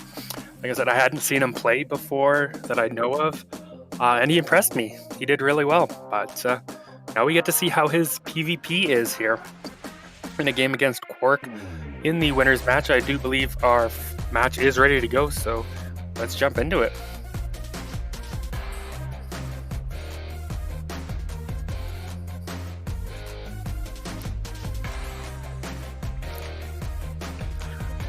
Oh. Alright, Monopoly will be the first map. Alright, so spawning here in the top left, in the magenta, it is KwarK. And on the right side of the map here, in the pink, it is Baldy, aka Blade. Yeah, so PvP, different matchup here. Definitely a matchup that can be settled or over pretty quickly, depending what players want to go for. There are some situations you can get into where there's just like pretty much hard counters or soft counters in build orders, unless the players are going for very similar or exactly the same builds. There's usually one player who has some kind of advantage and some player who has a different advantage. And in PvP, a lot of the time it comes down to recognizing what your advantage is, what your opponent's advantage is, and how can you take advantage of your advantage, exploit it while minimizing the disadvantages you have. I suppose that could be said for a lot of mirror matchups, or any of the mirror matchups, but here we go. First off, it does look like both players probably just going to go for that gate. Pretty much expected here. First thing we want to see is one player going to go for 2 gate, or are both players going to go for their gas next here. We do have the scout coming out from Blade here early on, scouting after his gateway, whereas KwarK has opted not to scout yet. And KwarK has also gone for his gas a little bit quicker. Nothing too extreme, but it does look like it was an 11 gas versus a 12 gas here. The biggest difference there is just the priority which you took your gas. Or perhaps just KwarK's been a little bit more efficient in his mining. As you can see, he's slightly ahead in probes here as well. Still, okay, now he is going to scout now. Or no, he's just going to block. So some players, it's not that common, some players just won't scout with their workers at all in PvP. They'll scout with like First Dragoon or Zealot or something. And KwarK doesn't want any scouting information from Blade, so he wants to make Blade think that maybe he's going 2 gate or some shenanigans are potentially happening here. And with the Zealot out here now, it doesn't look like Blade is going to be able to get in. The fact that the probe's there is going to set off a few alarm bells. Like, okay, what is he going for? Did he go 2 gate? Did he go some kind of proxy? I don't know, right? So Blade's going to be feeling maybe a little bit nervous, but of course KwarK doesn't know what's going on either, right? He hasn't scouted yet. Probe will come over now. He won't be able to get in with the Zealot there, or should not be able to get in with the Zealot there. Blocking as well, so nothing too out of the ordinary at the moment here. And as you can see, he just confirms where the location of Blade is, but does not actually get in there. Now, do have a very quick robo coming out now from KwarK, even before range. And look at this, both sides going for robo before range here. Definitely something you can do, not necessarily the most common build, but something I've definitely seen before. So both players wanting to go for either quick detection or much more likely quick reavers, quick reaver drop or harass. So we'll see how the players go. It's pretty much similar builds here, though neither player knows it at the moment, so they're both going to be a little bit on the edge. There's always a chance that someone's like, oh, I think you went for fast DTs, so I'm just going to get observers first or something, because they didn't have that scouting information. So range has now been started here for KwarK, and a second gateway as well. And Blade's already down 2 probes here, and he's down a gateway. I don't know where the extra resources are going for. Maybe he built an extra unit where KwarK cut a unit or something, I'm not entirely sure here. No, he's down only 2 supply of those 2 probes, so maybe KwarK's build is just a little bit more optimized here. Dragoons will meet here, just outside QwarK's base. The first shot was from Blade, but of course, being close to QwarK, he has to kind of retreat with that Dragoon, as QwarK's going to be able to get reinforcing Dragoon. So very smartly pulls that back before he takes any hull damage or anything on his Dragoon. And yeah, we do have observers coming out here for QwarK and for Blade, so not having that scouting information is kind of forcing them to go observers. Now 2 more gates being added here for Blade, so Blade going for a 3-gate Dragoon observer build, which if he thought QwarK was going DTs, or if QwarK was going DTs, this would pretty much hard counter that. There are some things you can try and do still, but this is a very solid build against that. Pretty good overall build as well. So meanwhile, because QwarK hasn't added anything additional, he's probably going to go for either an expansion or Reavers next. The fact that his probe is out there already, it does feel like he's about to throw down a Nexus here. And yes, there it is. Now we'll have to see. There is a chance that Blade can get in here and do some real damage before Reavers come out. QwarK's observer will fly in here and try and check and see what's going on. And he will get into the base and confirm what the build is here. He will see 3 gateways, he will see a robo, so he should know, okay, this is 3 gateway observer. He confirms no Nexus there as well. But by the time Blade gets across the map, QwarK's going to have more than enough Dragoons, or you should have enough Dragoons here to defend. Things can always happen if they're, in micro situations, but as you can see, QwarK already has 1 more Dragoon than is coming across the map here. 6 against 5, and he's going to have 2 more Dragoons pop out here very shortly. So yeah, Blade's just going to turn around. So looking at the situation here, we got a slightly faster Nexus for QwarK, 1 less gateway, and Blade can't really do anything, any pressure here, maybe. He's still going to try, he's still kind of got to try. Okay, 2 more gateways being thrown down here for QwarK as well, realizing I'm down in the gateway count. I have to catch up now in Dragoons. But what will happen, here comes Blade now with his army, going to look to trade out some Dragoons or put on some pressure here potentially, knowing that his Nexus was slower. And he spent this extra money on Dragoons, whereas QwarK spent it on the Nexus essentially. So he should have maybe a couple more units, but I don't think he can attack in there. So QwarK's just going to be slightly ahead here, moving forward. Yeah, you can see QwarK does feel a bit of the pressure here, realizing that Blade is going to have more Dragoons, putting down a battery as well. Doesn't necessarily need it, but I don't mind it. It's better to be safe. Spend that extra 100 minerals on that battery. Okay, he even canceled it. Yeah, he realized the attack wasn't coming in, so he's just like, okay, I don't need this. So very smart heads-up play there from QwarK to realize, okay, the pressure isn't actually on. I can just get away with canceling this. Now, where are our players going to go from here? Looks like QwarK is just going to add in a Citadel. Maybe get up to that leg speed at Templar. So bypassing Reavers altogether. I wouldn't be surprised to see Blade do the same. Both players going heavy Dragoons early on and a Nexus. I don't really think we'll see a Reaver transition from either player. And yeah, nothing yet from Blade. No additional tech yet from Blade, it looks like. So just staying heavily on the Dragoon. So you can see once again that faster Nexus and slightly more optimized build from QwarK still paying off here, right? He's already got his Forge coming up, Citadel done. So you can see how they kind of got into the same position. Yeah, Citadel about half done here for Blade, but QwarK is just slightly ahead in everything, right? You can see he's got a few more workers. That's actually all he's got more, it's just more workers. But he's also got more tech, a little bit faster expansion, whereas Blade's kind of sitting back. Of course, that doesn't mean the game's over by any stretch. This is still very close, very even game, but QwarK's just slightly ahead in pretty much every aspect here at the moment. So Blade's going to have to take either favorable engage at some point or get some harassment done just to kind of try and even that out here. But now we have QwarK moving across the map here with a good group of units. See if he can't push in. If he does go for an attack, it will be like into a smaller area.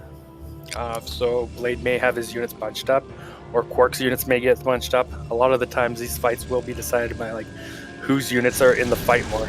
Oh, QwarK throwing away maybe a Dragoon for free there, unfortunately.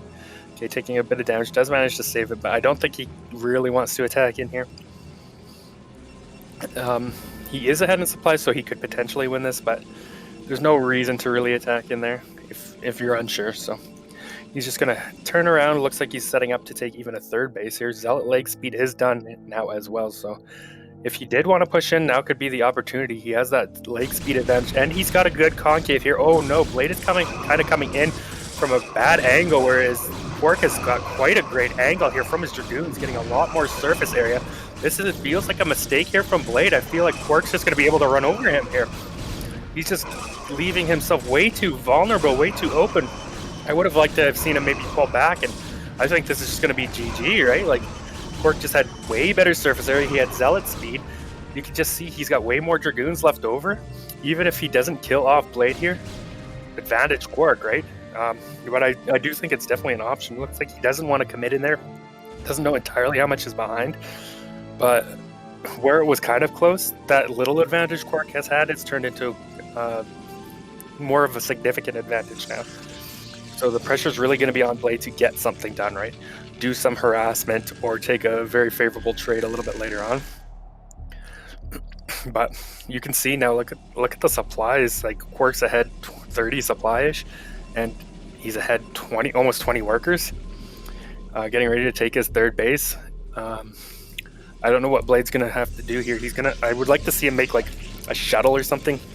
And KwarK realizes this too, right? He's like, okay, I'm ahead.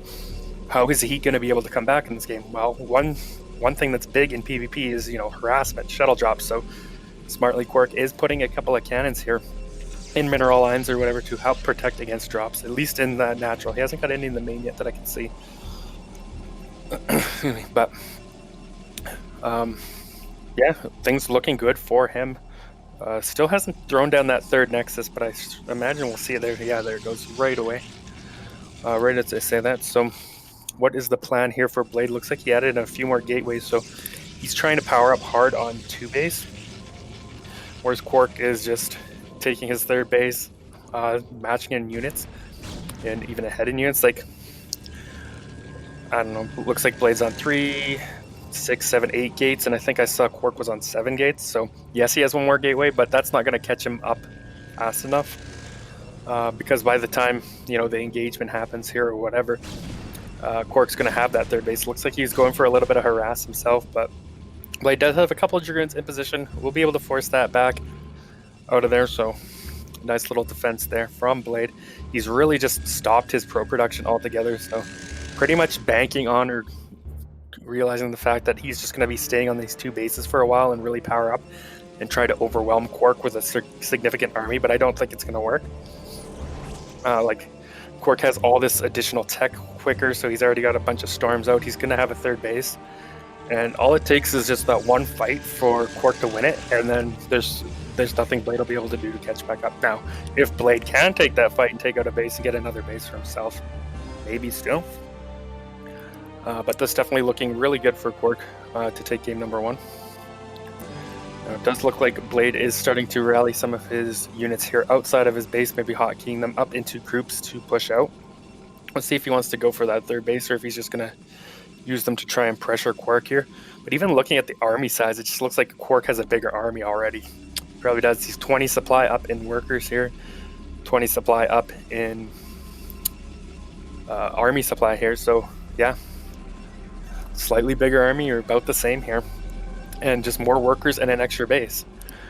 So what are the options here for Blade? We haven't really seen him go for any harass or get any harass done, and that's what he needs. Stargate now being thrown down here for KwarK as well, getting ready for his Arbiter transition already, whereas Blade is just now finally throwing down that third base, third Nexus here.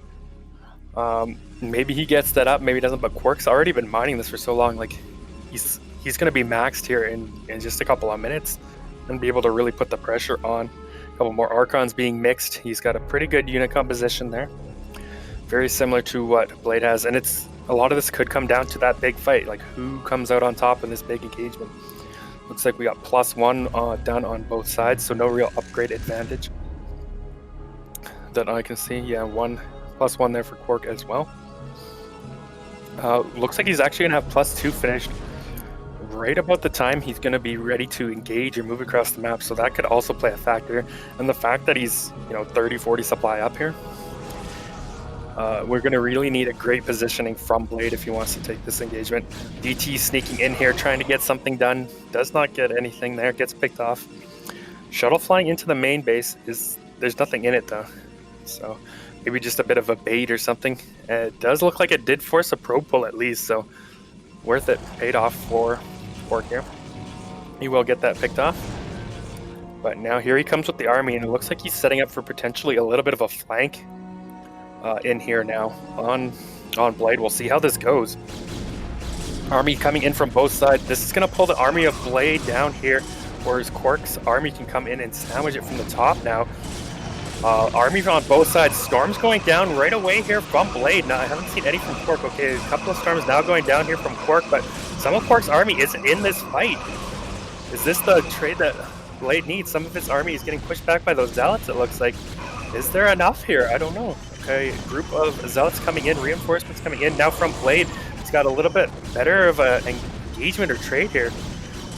I think Blade is going to be able to kill off this army here of KwarK's, but the problem being, even if he wins this fight, this KwarK can just replenish his army quicker. He's had that mining up longer, he's had more gateways a little bit longer, he's even taking another base here. So, okay, yeah, Blade was able to hold him off there, but look at the worker count. Like, he's still on 39 probes here on 3 bases.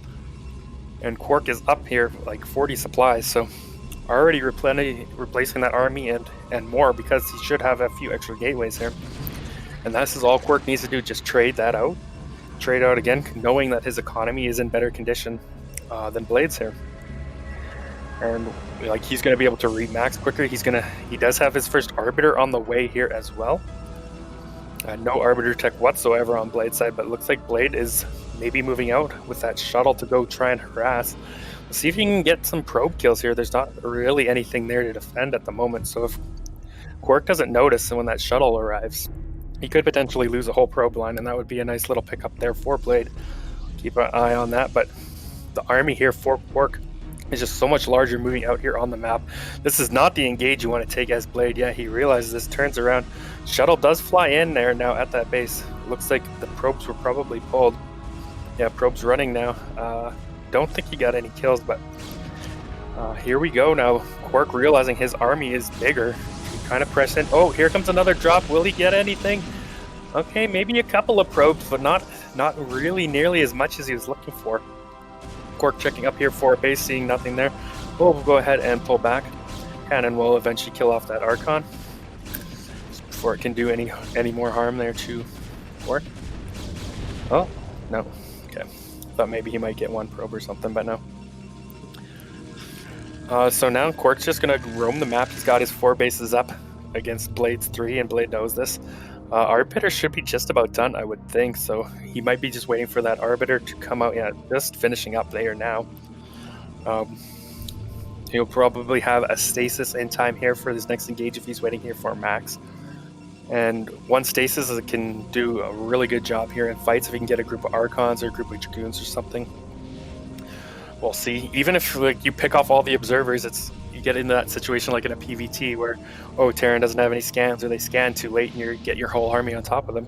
Same kind of situation can happen here if there's no observers with the army, or the observers get picked off early or something. But it looks like there is only one, so that is a possibility. But here comes KwarK now flying down with his Arbiter, with his units to the bottom of the map.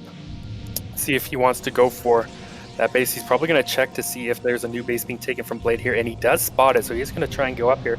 Here comes Blade's army, but Blade's army just does not look like it's got the same value here as KwarK's. Now here comes the engage. Storms going down. This time KwarK's getting the initial storms off. Doesn't look like there's a stasis here available. So how is this fight going to go? It looks like it's actually going in Blade's favor here initially, but here comes some more units now coming in here for KwarK, but more for Blade as well. Despite the Arbiter being here in the mix, it does look like Blade is somehow going to turn back this army and win it once again, despite the supply difference being quite largely here in KwarK's favor. More than just the workers. So once again, Blade holding on here, but this is he's just getting further behind, because you can see KwarK now has his 5th Nexus coming up. He's going to be 5 bases against 3. Maybe a 4th if Blade can actually hold on to that base there. KwarK can just continue to pressure. Of course, he doesn't know how far ahead he is necessarily. We can see it as the viewers. So Yeah, KwarK just adding in some more gateways. I like this play. Really get that macro, use his advantage, economy advantage as much as he can, right? Probes being transferred down here as well, so KwarK just needs to keep attacking in, right, and denying any additional bases here from Blade. We can see he's 50 supply ahead, and 30 of that is army. I don't know what we're at here for upgrades. I know KwarK had 2 forges going, so I imagine his upgrades are pretty good here at the moment. If we can maybe check and see here. Okay, yeah, 3-1 here for KwarK. I'm not sure where we are at for Blade, but at best I would say he would be the same. If not, KwarK will definitely be ahead in upgrades. Yeah, 3-0. So KwarK having that little bit of an extra upgrade. Army advantage, base advantage, economy advantage, tech advantage with the Arbiter out here. Blade is just playing like defensive hold on, trying to get some more bases up. KwarK has the extra main base. He has so many units. It's just a matter of time. Like, look at this. He's now 180 versus 120. Here comes potentially the big fight here. Ended. He does have some stasis. First stasis goes down. Only hits 2 Dragoons. The next stasis only 3 Dragoons. They're not the best stasis in the world here, but they're going to be more than enough. I mean, even without those stasis, he just has so much more army here. I feel like Blade can't do a thing. He's just going to lose this army, and he's going to lose this base, and he's probably just going to have to tap out here. I don't think there's anything he can do to hold on. Yeah, he realizes it as well. GG is called, and KwarK takes the first game here in the winner's match. So nicely played. You could see, I mean, that game just, it seemed so drawn out. It was start to finish, though, that KwarK just had this advantage. His build in the early games looked a little bit cleaner, a little bit more refined. And he just got everything a little bit quicker, and he never let go of that. He took a very good first fight that allowed him to extend that lead, and then he just never let it go. Knew what he needed to do to steer that game into a victory, so well-deserved game 1 and well-deserved win for him.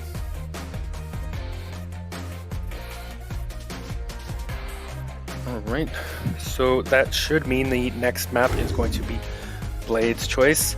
I don't think it's going to matter too much unless he picks something like a Gladiator or a Sylphid or something. I don't know if I would pick those maps in a PvP.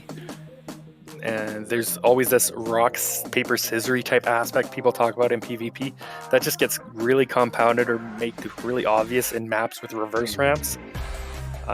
Can be a little bit difficult in flat maps as well, like Sylphid, but a little more playable. So I would not expect either of those maps to come out from Blade, but maybe he's just comfortable. And of course, as I say that, he does pick Sylphid. So maybe he's got a plan. Maybe he wants to be a little bit more aggressive. It's not as bad as a map as like Gladiator, but there can be a little bit more rock, paper, scissors. I think we're ready to jump in the game though, so let's see what he's got planned.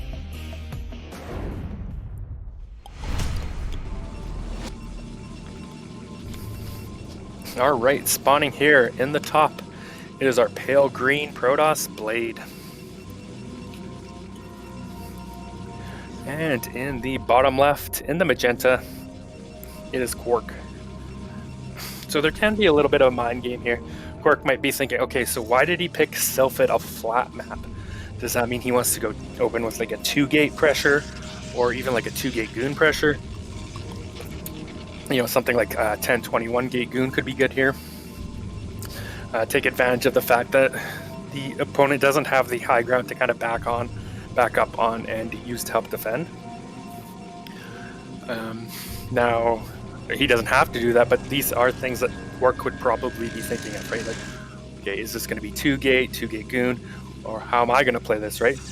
We did see Blade go for that 3-gate observer last game, and like that can be a pretty strong build on flat maps or reverse ramp maps, right? Like, you just have way more Dragoons than your opponent early on. You can kind of hold a contain that they have a much harder time getting out of, right? So we'll see, maybe Blade wants to go for something like that again, and that's why he picked this map. But we do have the scout coming across. Looks like KwarK is scouting earlier than he did in the first game, and he is scouting in the right direction, so we will find Blade here right away.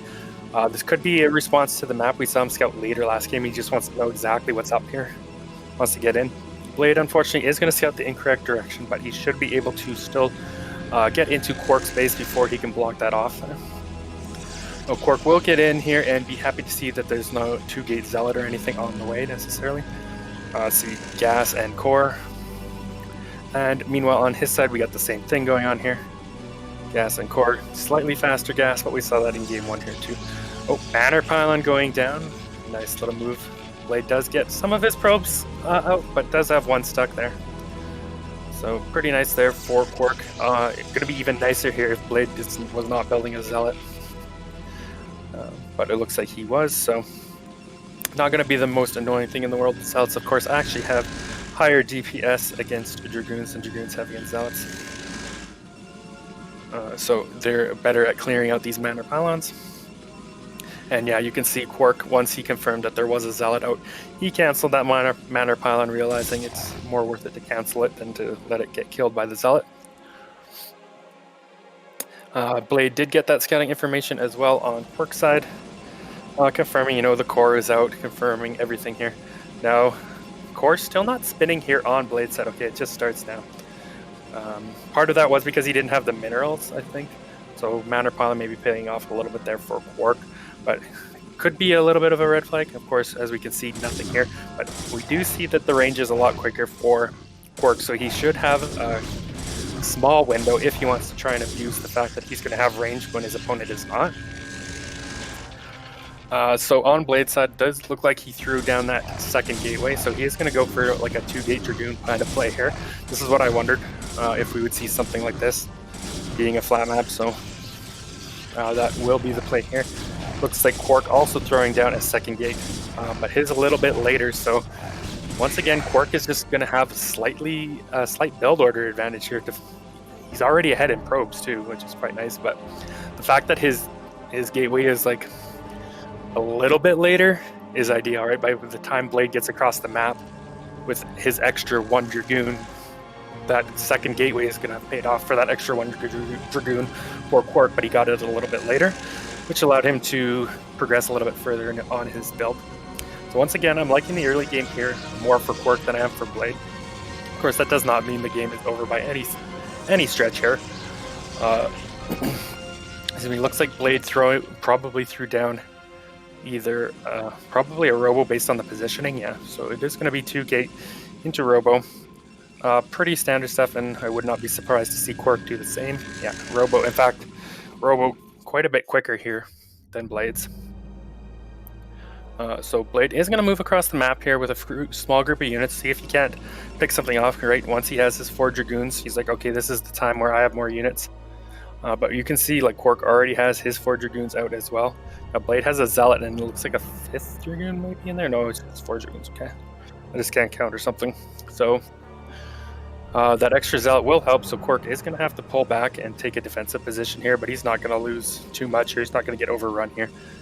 This does allow Blade potentially to set up a bit of a contain, but the fact that KwarK has this 2-gate production, I don't think he's going to really get too hard contained here. You can see he pulled some probes.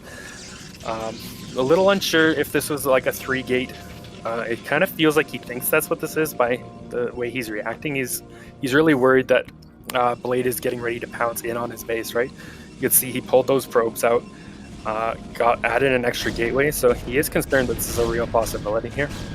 But when he gets his observer out and checks what's going on, he'll be happy to see what he sees. Even killing that egg to give himself maybe a little bit more surface area. I'm not sure if that would work for or against him. It almost feels like, I guess for him when he wants to try and break out, but against him if he was expecting Blade to come in. But yeah, no, observer is going to get across the map here. Turn in and see. In fact, he's even going to scout what's out here, and I would not be surprised to see him even go try and pounce out on what that is, knowing what he has in behind once he's lead with the Zealots and then go out with his Dragoons. And yeah, he's going to do exactly that. Let those Zealots take up those extra Dragoon hits and push out so you don't get hard contained here. And he's going to do a nice job trapping the Goons here of Blade behind and staying out of the range of the other Dragoons. So he's just going to win this fight handedly. And now Blade's got to be on the back foot here once again. KwarK just has a lot of extra units here that he could potentially put pressure on. Even went up to 4 gates, so KwarK definitely was feeling a little bit of pressure here. 4 gate on one base is, especially with observers, that's like an all-in type build. Like he has to cut probes for this kind of thing. So we'll see what Blade does. He did see the 4 gates, so yeah, he's got to get his Reaver out here. I think KwarK's just going to cut his... Yeah, it looks like KwarK is cutting Dragoon production for that Nexus, but will he go across the map and put on some pressure? I think he should at least check across the map, see if he can't do a little pressure. Oh, he's looking for a shuttle to come across, maybe. If he could pick off a shuttle, that would be huge for him, but not going to be able to find one as that's not quite ready. First, the Reaver comes out. Now, the window for KwarK to kind of do some counter damage is pretty much gone here. I would have liked to see him maybe pressure before that Reaver, but it is what it is. Observer does fly in here. We'll see exactly what's going on, be able to count the gates, see the Reaver tech, and know that his Nexus is once again here slightly ahead. So as this game progresses, despite KwarK having gone kind of all in with all his Dragoons there, that many Dragoons, he is going to have the quicker Nexus. He's going to be a little bit behind on tech, so he will have to potentially be worried of a Reaver push here at some point. But if he can get enough Dragoons out or delay the push long enough, pick off the Reavers or something, he should be fine. And then he'll be happy with his position. So we'll see second Reaver now coming out from Blade. Even a shield battery realizing like, okay, KwarK had 4 gates, he's really all in. He doesn't know that KwarK actually cut Dragoon production there for a little bit to get this Nexus. So while he's thinking an attack is coming in at any time now, KwarK is like, oh, I'm just gonna, you know, sit back here, get my expansion up and running, and then play. So KwarK, once again, winning the mind games here a little bit, I would say. Now he's gone up to 5 gateways to really start to reduce Dragoons. He's just gonna avoid playing with the Reaver himself and just try and make enough units that it's not gonna matter that Blade has these Reavers, and even making a third Reaver before his shuttle there. So definitely playing scared that an attack is coming in, and I don't blame him, right? In the same position, I think I would feel the same way, right? You scouted that KwarK had 4 gateways on one base. You think for sure he's attacking, right? You never scouted that he expanded. So unfortunately, it's the wrong call from him. So we'll see if this pays off here. Now he will be able to utilize these Reavers in some kind of a fight, right? If he can get 2 shuttles worth of Reavers, that'll be really good against the Mass Dragoon army here. But when will he notice or realize the attack is coming? Surely the attack, at least a poke-in, would have happened by now. So Blade's probably feeling comfortable in his position in that regard. But the fact that he doesn't know exactly when this base was taken, what KwarK transitioned to, still leaves him a bit in the dark here, right? KwarK, you can see, like, even on the mini-map, KwarK just has so much more map vision. His army's just spread out all across the map. He can see anything coming in towards his base. He's in position to catch shuttles, knowing that, okay, this guy went for that Reaver tech, shuttle tech. If he's coming in with a shuttle, it's not getting to my base. Or if he comes in with an army, he can get a good surround. Meanwhile, we do have KwarK now also taking up into this Templar tech. Which is pairs very well with his army and will dwarf the Reaver tech. I mean, a couple of storms on a bunch of Reavers is exactly what you need, but there is still a little bit of time here before he has that up and running. You know, army is going to move out here. We'll see if he wants to go for engage. If he can pick off these 4 Dragoons, that would be nice for him as well. Doesn't look like he's going to quite catch them, but still. Once again, KwarK roaming out on the map here with a much bigger army. And just in a superior position in this game. Like, Blade had all these Reavers and hasn't been able to do anything with them. I don't know where that other Reaver went. It looks like, okay, here's the shuttle. Now this is what we need to see. Can he get anything done with this shuttle and Reaver? KwarK's army is a bit out of position. I don't know if he has any Dragoons in the middle of the map, or in his mineral line, I mean. So this drop could potentially do some damage here if KwarK's not ready. And yeah, he doesn't really have anything here. A cannon is warping in, but the Reaver dropped out. Scarab goes down, killing a couple of probes. Where is the pull? Another probe, but doesn't look like it's going to get enough damage. Certainly not as much as he wanted to get done here. Now a fight going in. This is not the fight Blade wants to take, the superior army. Oh, nice move here by KwarK with the Dragoons retreating in the back. He's going to catch the whole army of Blade in here. Oh no, this is a big mistake here from Blade. He's just going to lose so much extra army here for no reason. And honestly, KwarK can push in and just kill Blade, probably, if he wanted to. Okay, 2 Reavers still behind, so maybe not, but once again, KwarK just catching a group of units here, getting a little bit further ahead. Okay, another Reaver drop happened during this. Looks like he got a few more probes. Shuttle still alive. No cannon in the main. No Dragoons here. Will he get... Can he get that big money Scarab off? Oh no, the Scarab targets the Dragoon, but here comes KwarK now thinking maybe he does indeed have enough here. And Reaver's not even in range here, not firing on the Dragoons. Okay, now they move up a little bit, but Blade is going to lose his whole army. Oh, another Scarab coming down, killing a bunch of probes. Still not enough. He does have that probe lead here now, but does he have enough to hold off this attack from KwarK? Looks like barely. KwarK is going to retreat out of there, so will that Scarab dud? No, it's going to hit. It's going to kill it. Of course it's going to kill its Blade Scarabs, right? His Scarabs kill everything. But yeah, all right. Now things have evened up a bit. Like, look at the supplies. All of a sudden we're on even supply here, and Blade has more workers, so KwarK tried to pull the trigger there. Didn't quite work off. The battery and the Reavers definitely doing their own, and Blade getting some more harassment done. Oh my! Of course it hits. Why do my Scarabs never do this? All right, another couple of probes there for Blade. So has he found a way back in this game? It kind of looks like it. Yes, okay, KwarK still has these 3 bases up and running, but Blade, I mean, he took the better of those couple engages there. He got a lot of harassment done. He killed a lot of army here for KwarK. KwarK still has that extra base running for him. Can definitely still win this game, but it's a lot closer than it was before that happened, right? DT roaming out on the map, scouting around here for bases. See if he can find anything. KwarK is going to be happy to know that he is ahead that extra base here still. Another shuttle coming out here for Blade as well, so we'll see. Maybe he wants to go in with a bunch of Reavers here. Maybe even thinking about an attack or a double-pronged harass here. We'll keep an eye on that. A couple of Dragoons coming out as well. I'm not sure what the positioning on that is. Maybe he's looking to take a 3rd base for himself now. Yeah, okay. That's exactly what he's going for, throwing down that 3rd nexus.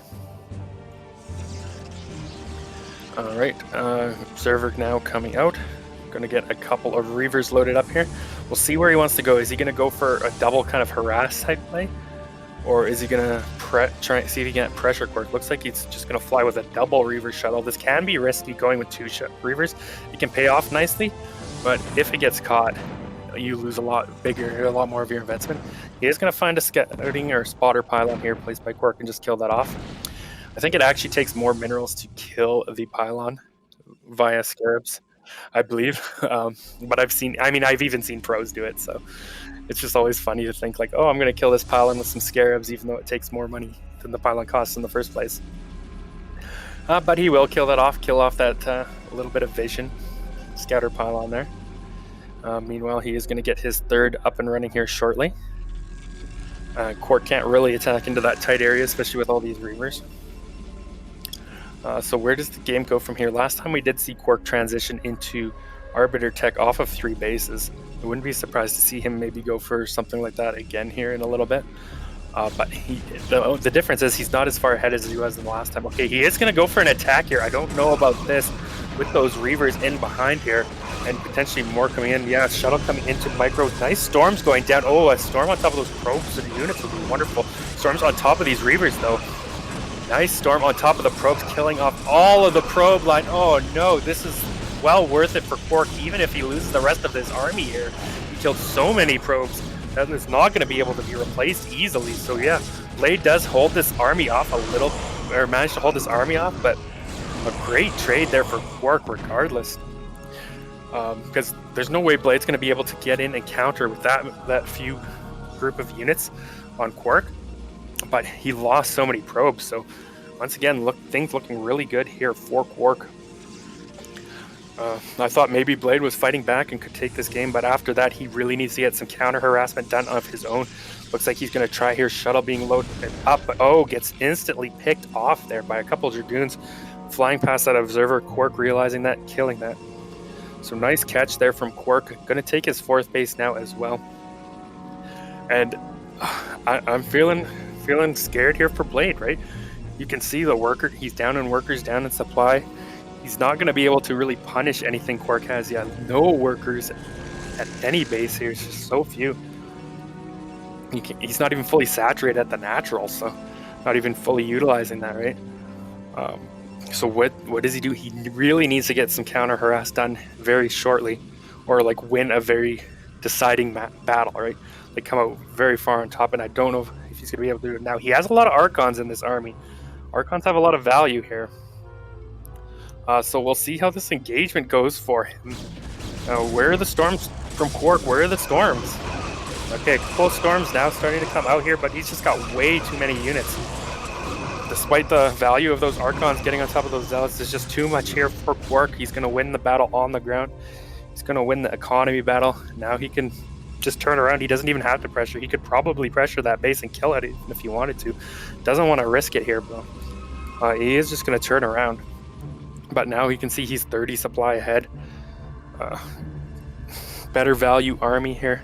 DT sneaking around here for Blade, see if he can't find an undefended base or something, but it doesn't look like he's going to find it. Maybe he can pick off a couple of Templar here. That'd be a nice little win if he can get some here. Does get one at least and get out of there, so not too bad. Any little thing he can pick off is a win for him at this point, for free. But he needs a lot more of that if he wants to continue fighting and fight back in this game. Is there some kind of drop or something? It doesn't look like KwarK is mining from his third base at all. He's got one probe there, so there must have been some kind of drop there that maybe we missed, or he pulled all his probes for him or something. So despite being on 4 bases, he's not mining from all of them. That's something that's working there in Blade's advantage. I'm going to transfer some probes back over there now, it looks like. So once again, we find ourselves in a very similar position to game 1, where KwarK just gets this lead, and Blade keeps fighting, trying to hang on. And eventually KwarK's going to overwhelm him, and I feel like this is exactly where we're headed in this game too.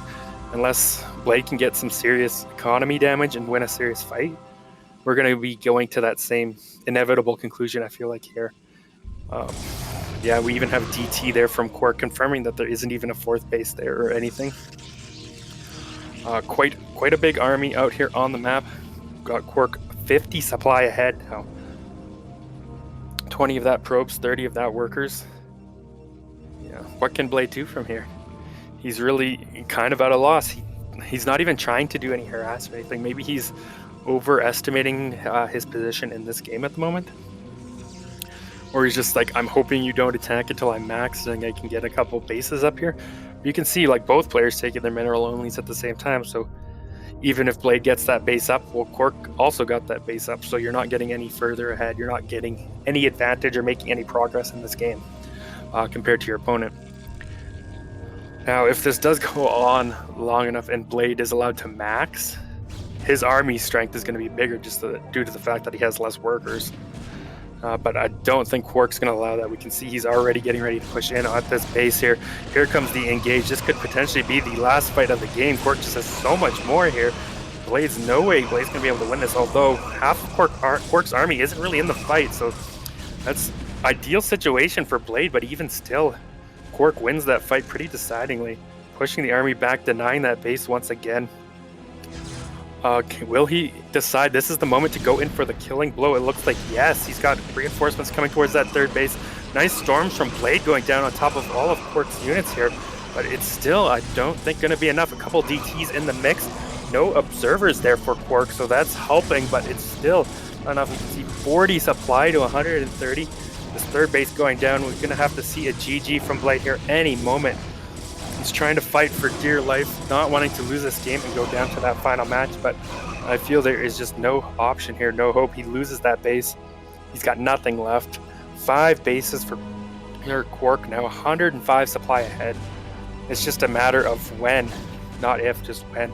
And KwarK furiously running away still, not wanting to overcommit somewhere or make a mistake, and then yeah, GG is called.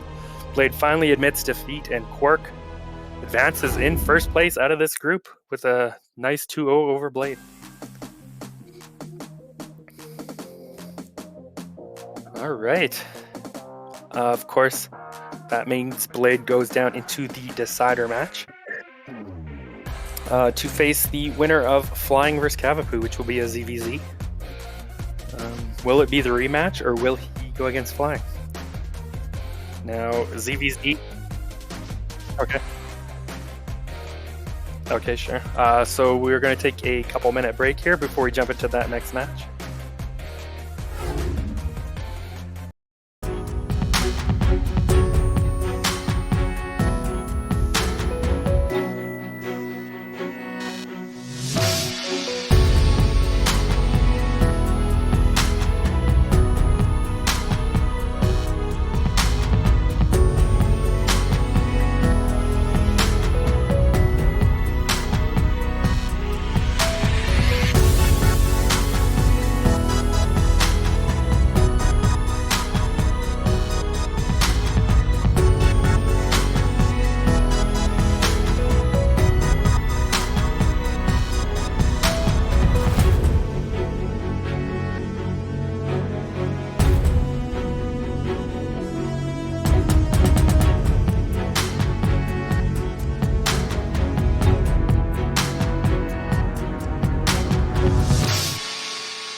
All right, welcome back, everyone. Just saw a pretty nice PvP between KwarK and Blade there. Now we have another mirror matchup, Flying versus Cavapoo in a ZVZ. And this is a do-or-die situation here for both players. Very important match.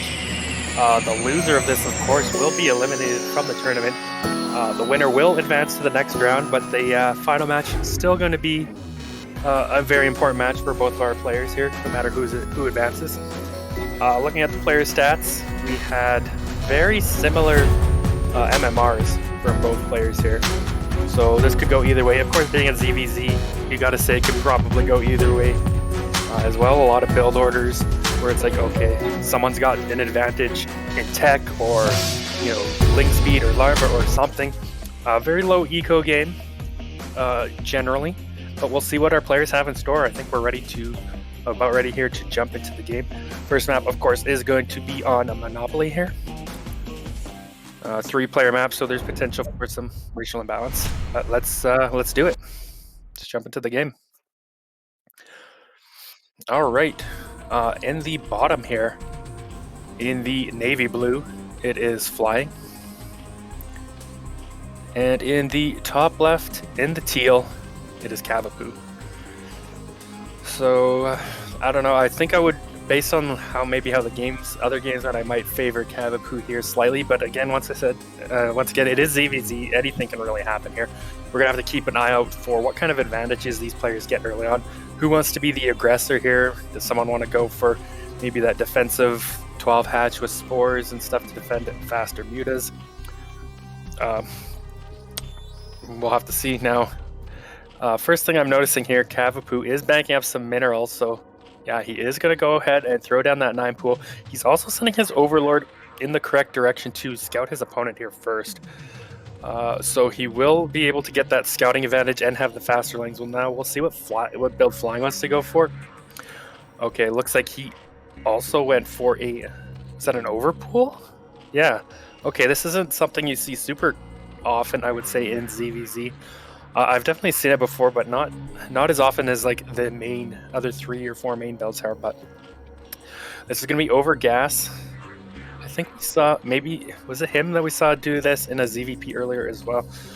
Meanwhile, we do have that 9 pool speed for Cavapoo, so Flying will have that extra drone here coming out here, I believe. Yeah. Okay, there we go. But of course, Cavapoo's going to have slightly earlier gas, being able to have slightly earlier speed, slightly earlier lanes. So just based on that alone, you would say that Flying maybe has the slight advantage here, right? He's going to have that extra drone and be able to get lanes and speed only slightly behind his opponent here. Both players building on the links, and of course, Overlords did cross paths there. Should have seen each other, I believe. They were close enough, so they know where, yeah. Flying did just correct his Overlord to go up there, so they do know. They did cross paths and see where each other is.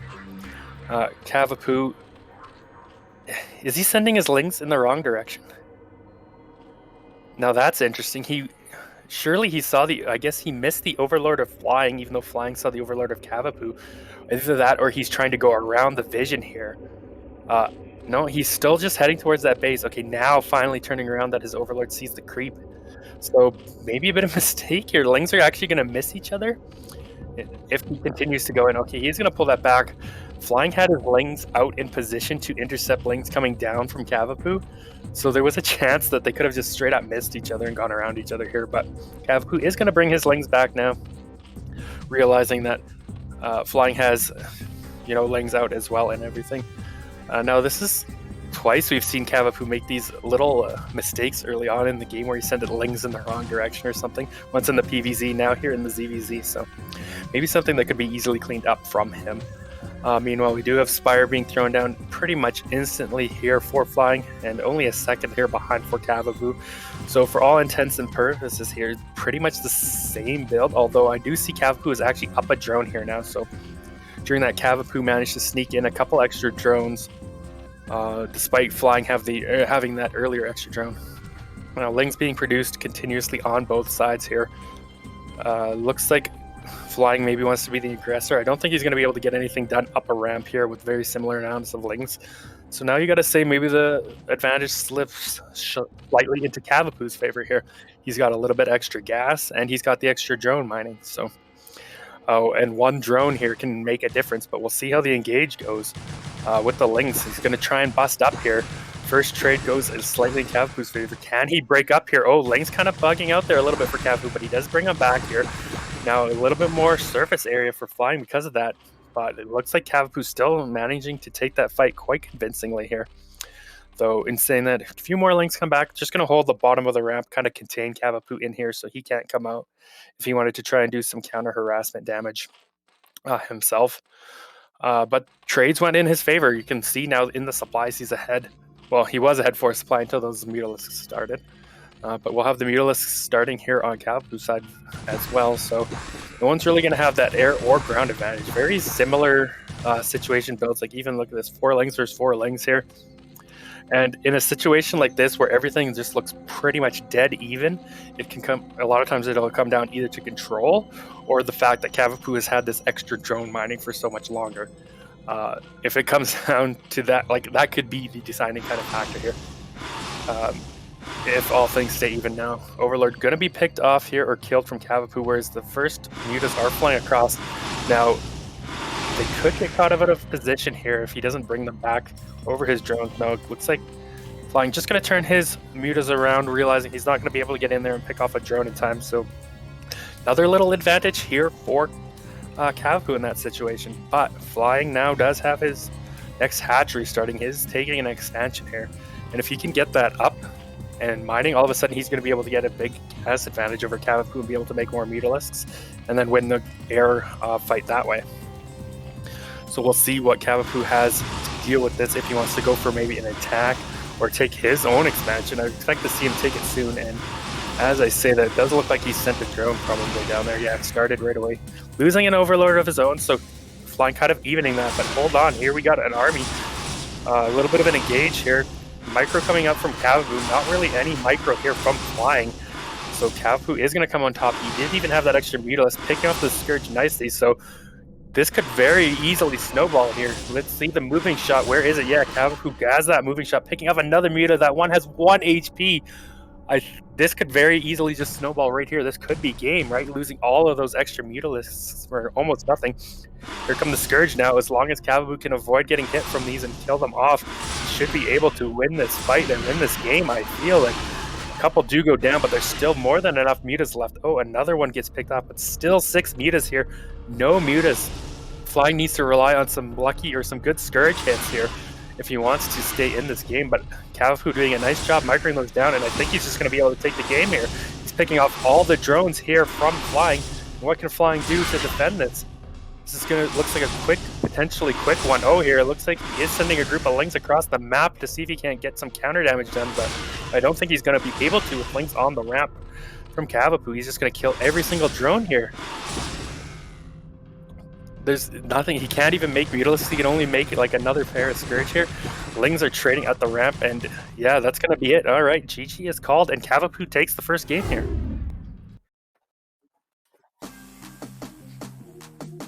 All right. 1-0 for Cavapoo. I don't know what the map pick is going to be for flying here. I don't think it's going to make too much of a difference in ZVZ. But we'll see. Probably just go for a map you're comfortable with, you've played on a bunch. Maybe something you can try and take advantage of. I don't know. We'll see what his choice is, but this is going to be do or die for flying. If he loses this game, he will be out of the tournament. But let's see what the map will be here.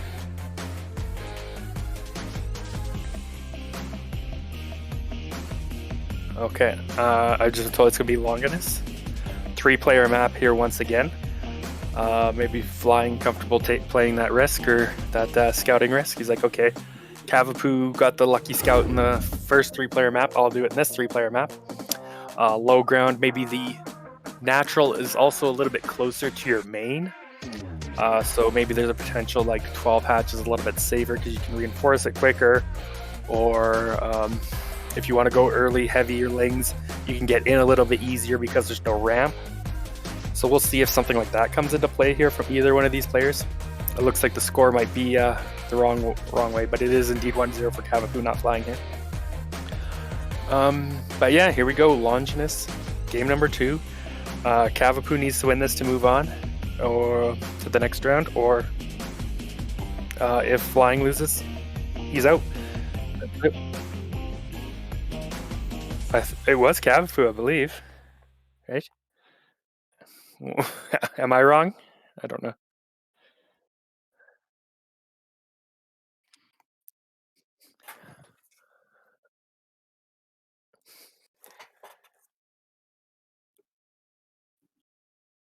All right, we're just checking into it.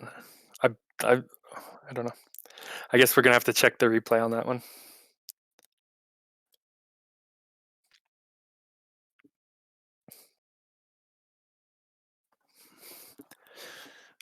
So we are going to check that real quick and just confirm who won that first match.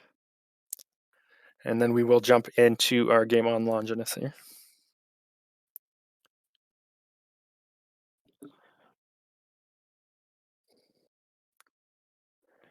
Okay, so confirmation, it was Cavapoo who won the first game.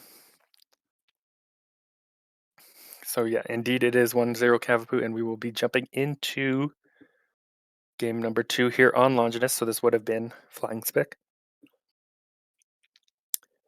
Yeah, I want to see if he wants to go for something aggressive, having that more wide open natural. Length floods could be good here. Or, yeah, maybe fast pace, but we're ready to go. Let's jump into the next game here.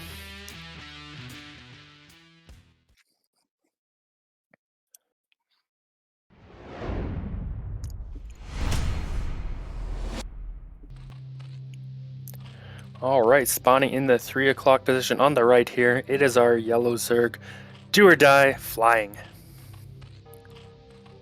And in the 7 o'clock position in the pink or magenta, it is Cavapoo.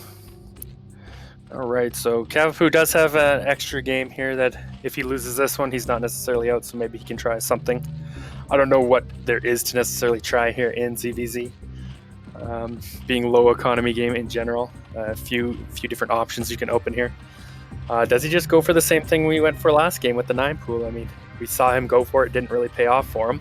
We saw the overpool from flying. So interesting enough, we have a gas versus probably going to be a cancel, yeah, just to get an extra drone here. So gas trick coming out here from flying.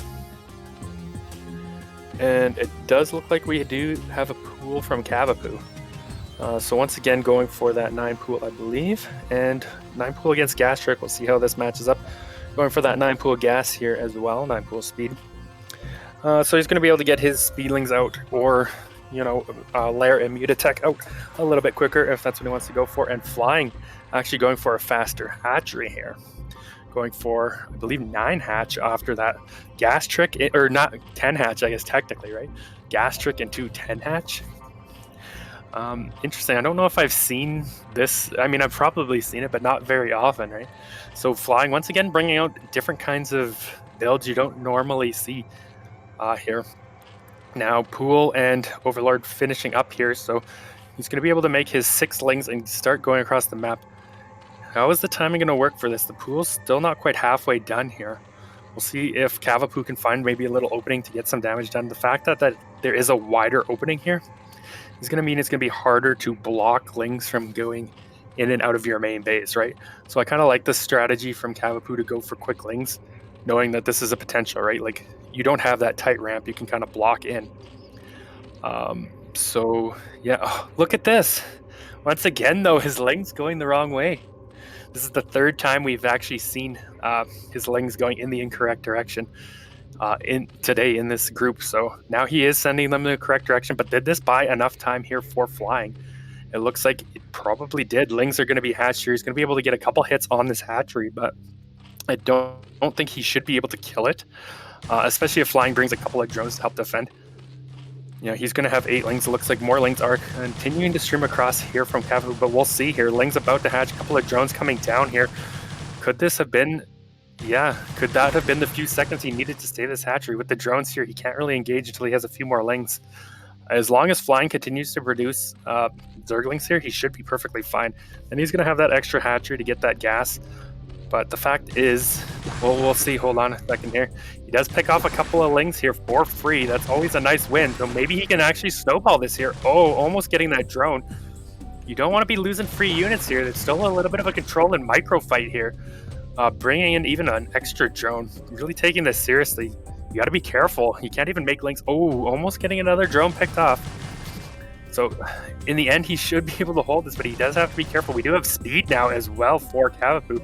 So he can really outmaneuver these lings. So danger not over, but also lair done here as well. He should be starting that spire any moment here. And flying has no lair whatsoever. So he's going to have to rely on spores to defend incoming mutas here in a bit if he can continue to hold on and not take any serious damage here. A couple lings are going to go in. Will they get a drone? No, but they are going to be able to sneak into the main here now and see exactly what's up and maybe pick off a drone here as well. Nice pull, but is it going to be able to save it? Oh, nice drills going on so far, and looks like he does lose one drone, and you do not want to be losing anything here as flying. Now, he is getting a big group of lings, and there's no sunken start. Okay, I was going to say he really needs to start some kind of a colony here, because all of a sudden now flying is going to have a big ling advantage. And if he doesn't have anything to defend, he can easily get overwhelmed here. But will that colony be done in time? Sunken instantly started here. Kind of in a tight spot for the lings to try and get in and surround that. So should be positioned well enough that I don't think flying is going to be able to bust in here. The amount of lings, so the game will go on here. Sunken does finish up, but now the problem is flying wasn't mining for a while. He kind of didn't have a lot of drones in that fight, so he is a little bit further behind than where he would like to be. Spire is just about finished up. We don't see that Evo chamber started. I don't know the exact time on this, but I do believe you want to be starting that Evo chamber like now if you want any chance to be able to defend this. And yeah, he's just going to go all in here. He's going to say, this is my only move. This is my option. Will he be able to break through? Lings killing in. He can't get on top of that sunken. It's well positioned. He's got a lot of lings in there. And yeah, that was just an insanely good trade there for Cavapoo. I feel like I don't feel like flying's going to be able to do this. He's got to, though. He's got to make something happen or his game is over. His season here is over of BSL. Here he goes again, lings flooding in, but there is a Mutalisk out now that's going to be able to do some damage. Can these lings get in and get on top of that sunken? No. Trying to pick off a drone, and I believe this is just going to be it. What can he do, right? Like, this Muta's going to fly across the map and start hammering away at drones, and there's going to be no spore colony made just yet. He may have started one during the chaos, but even still, like, he's going to be so far behind in tech here. He threw away a lot of lings for almost nothing. He's down to 6 drones and continuing. He's still making lings.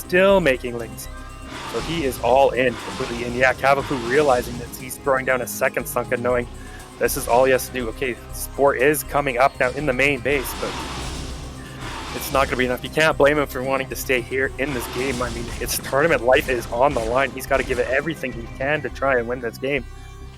Here he comes now with a bunch of lings once again, but now there's a few Mutalisks and there's 2 sunkens. Not as many lings, so maybe he can get on top, but a nice drone kill here from Cavapoo trying to block in. Looks like he may be able to take down this sunken.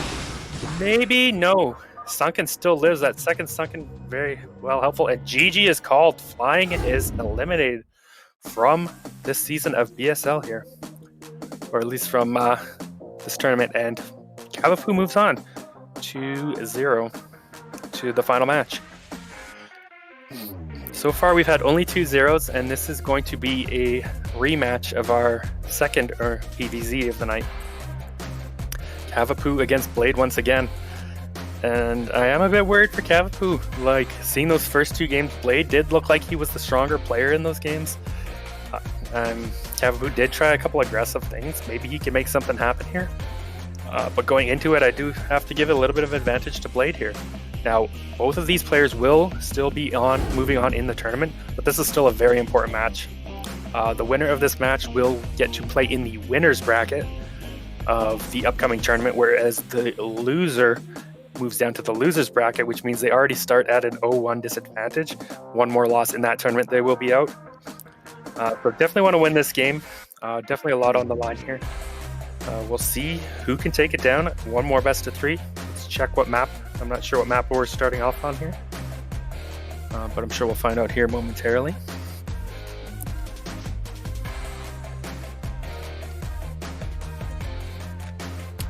Not looking at the stats here, I mean, once again, you can see Blade higher MMR, but not a lot of history from either of these players in BSL.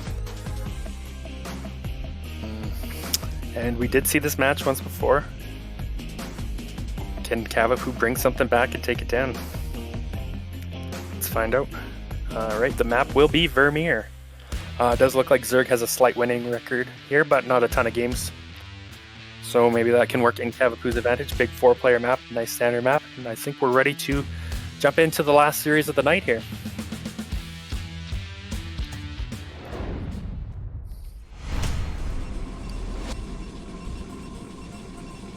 Alright, spawning in the top left, in the brown, it is Blade.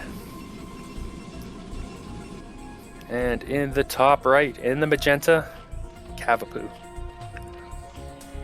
Alright, I'm trying to remember back to those games. I think we saw like a 2-hatch Hydra drop that killed a main, and Blade came back and won that. And I can't remember exactly what happened in the first game, but both games Blade was able to take, even despite having a very big disadvantage.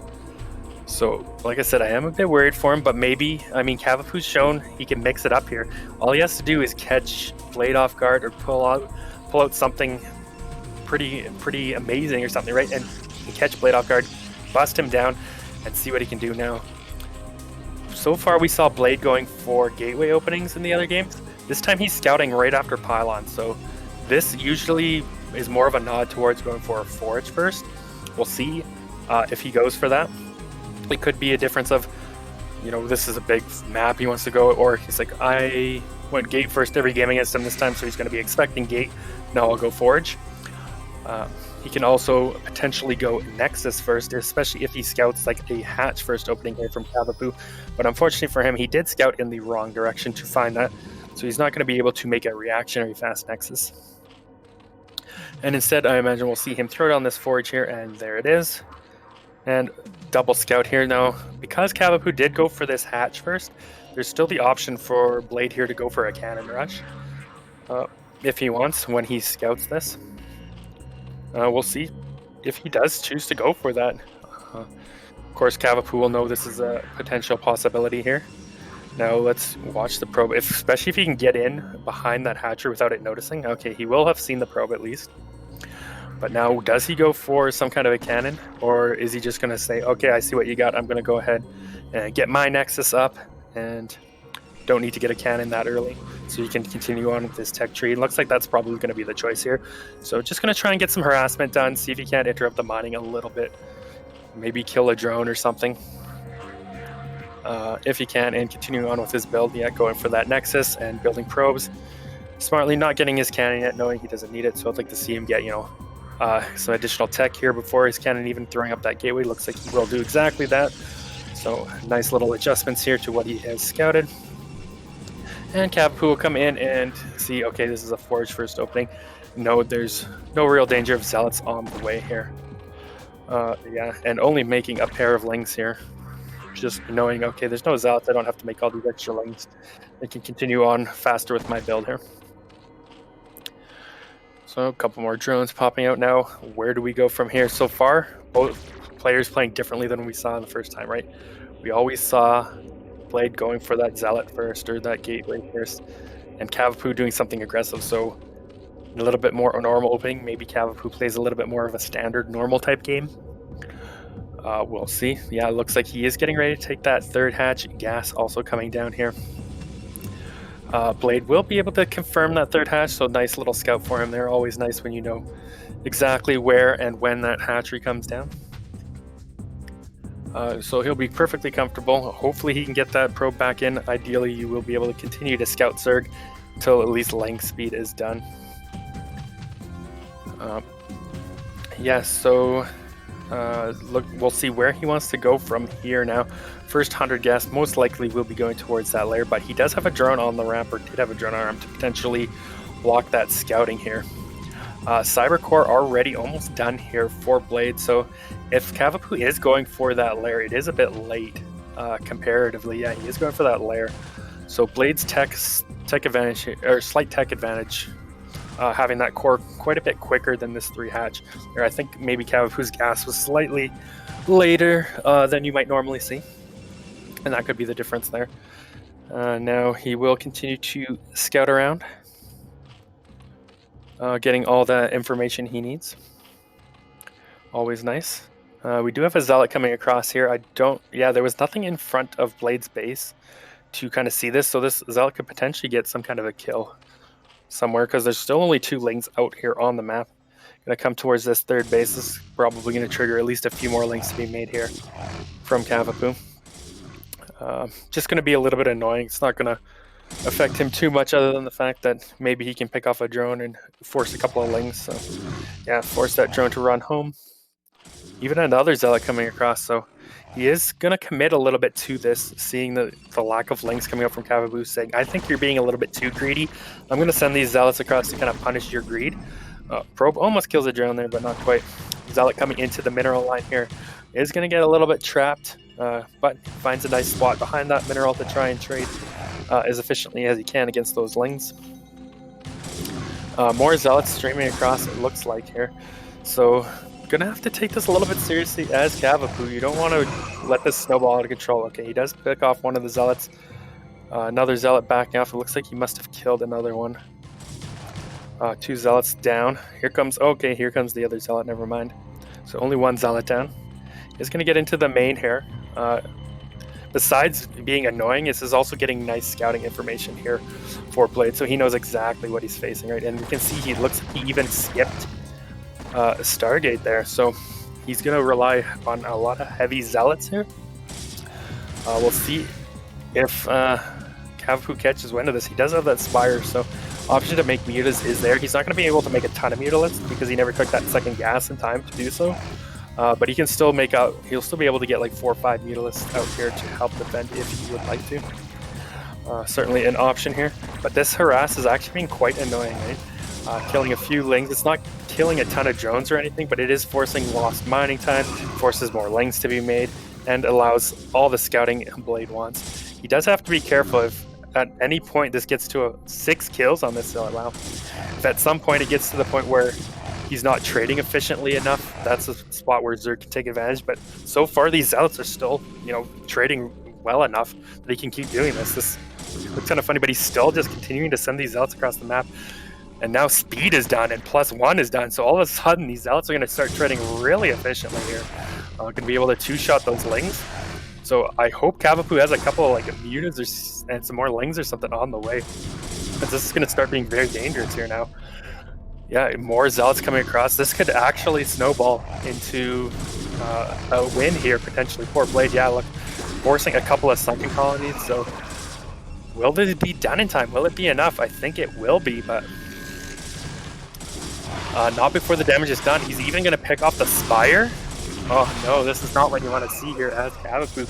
So what seemed like a harmless little slow drip of zealots eventually turned into overwhelming. Like Cavapoo just didn't have the lings out in time, didn't respect it quite enough, and now Blade has been able to kind of punish Cavapoo for this. And he's still sending zealots in every which direction. 2-3 zealots coming in here at a time, and Cavapoo's killing them, but just not killing them fast enough for doing the damage. He can kill another sunken colony here. Not the end of the world, but this is going to allow him access into these drones. Start going to force another pull, force him to run back, and more lost mining time. And while all this is going on, Blade probably is not missing a beat back at home, right? Getting his continuing up with his tech and his upgrades. All while doing this harassment. So he's setting Cavapoo back without really setting himself back, and he's just gonna bank up a few more zealots here. He's starting to make some Corsairs. So okay, Templar Archives is a little bit delayed here, but he doesn't really need it yet. So I very well could be intentional here, realizing he doesn't have any Hydras. I don't need the Templars right away. Second Stargate, taking the mutas seriously. He's gonna get a second Stargate. Now Cavapoo does fly in here with his Scourge, should be able to see that. Although Scourge have very terrible vision, so maybe not. But either way, I don't know if Cavapoo's going to be able to withstand another attack. Once Blade gets enough Corsairs out here and banks up a few more Zealots, he's going to come across the map, and I really don't think Cavapoo's going to have enough to defend this unless he can get some SimCity and Sunken defense up enough to deal with the Corsairs. He's just going to get run over, so I am a little bit worried. We'll see if he can make that happen. But two Stargate production here. And still slow Overlords too, so he's going to be able to kill all the Overlords. Even if he misses the mutas here. The mutas are going to fly and see if they can't get some damage done, but I do feel like there's already way too many Corsairs. Yeah, 4 Corsairs against 4 mutas and 2 cannons, 2 Scourge, and this is not going to help change that very much. So he is going to come out here, see a big group of Zealots and try and get some damage done on them, but it's not going to be enough. Corsairs are going to be able to chase those back, and whenever Blade decides to pull the trigger, that is going to be it, I believe. We'll see if Cavapoo can do something back at home here to defend himself. He does have a couple of Sunkens and some decent SimCity at his natural base, but yeah, lots of larva there. He doesn't really have the SimCity or setup at his third base. So he is starting to get a good group of Lings and some Hydras out here. So if he can build up enough Hydras and Lings to kind of counter the number of Zealots Blade has, maybe he can defend here, but he's got to be building non-stop units for any chance of that happening. Now, he does have a few more units on the way. DT flying in here as well, seeing if he can't get in somewhere and pick off something for free. Corsairs out on the map, and here come the Zealots. Now, is Cavapoo going to have enough to defend all these Zealots? He does have a decent group of army here, actually. And with that Sunken, I think maybe he can hold on here. We will see. Now, Zealots are going to run towards the natural, though, away from the group of units here. Can get past that den. Here comes the engage. There is a DT in the mix, but oh, the Overlord speed just finishing up in the nick of time. And all of a sudden, yeah, he just has way too many Hydras here left for what he did. So he threw away a lot of Zealots, and all of a sudden, things look a little bit better here for Cavapoo. Now, there's still Zealots in the main to be able to kill a couple of drones, at least one off here. And continuing to kill Overlord, so he's going to lose all his Zealots, but now these Corsairs have free reign over here. Going to kill off all these Overlords here and supply block Cavapoo. Okay, there is a couple of Storms back at home. I was wondering about that because a counter could be dangerous. If there was no Templar, there was no Storm, we'll see. They are kind of up front, so potential getting picked off, but no. Nice Storm right away, does pick off or get some damage on those Hydras at least. Now, that was 2 Storms that came out there. Yeah, he's going to morph an Archon. So there are no more Storms available at the moment. Okay, another Templar is coming into the mix here. But will he get that picked off? Yes, he will. So there are no Storms. Could be a little bit dangerous. I think he's got enough now. And with these Corsairs continuing to supply block him, he's not going to be able to get enough Hydras out. So once again, Blade able to push back across the map here with his group of Zealots. At least push these Hydras back far enough that he is in no real threat. So dust settled a little bit here. You got to still favor Blade's position. In fact, even these Corsairs continue to harass some Overlords here. Just like perma supply blocking Cavapoo here almost. Got to be really annoying here. He's got to keep his Hydras at home just to keep those Corsairs off any hatching Overlords. But now he's sending the Hydras back out. So once again, these Corsairs are going to be able to supply block and kill any Overlords that pop out. Here's a couple more. Instant kill on one of them there, pretty much. Supply blocking Cavapoo once again. What can he do? Oh, he even finds another Overlord down here and sees a drone going to take a base. Zealot's already in position to kill that. Now here come a group of Hydras across the map from Cavapoo. This army just way too small. Look at the supply difference here. 90 supply leadage, so for 80-90 supply here for Blade with a supply block on Cavapoo. He can't even make any more units. There's just so many Zealots just tearing through all these Hydras. He can just go across the map here, and what can Cavapoo do? Oh my goodness, more Overlords, the onslaught. Such a slaughter, so many Overlords going down here once again. Zealots streaming into this third base. All there's here is a Sunken and a few Hydralisks. This base is going to go down for sure. Overlord's getting picked off. 13 supply.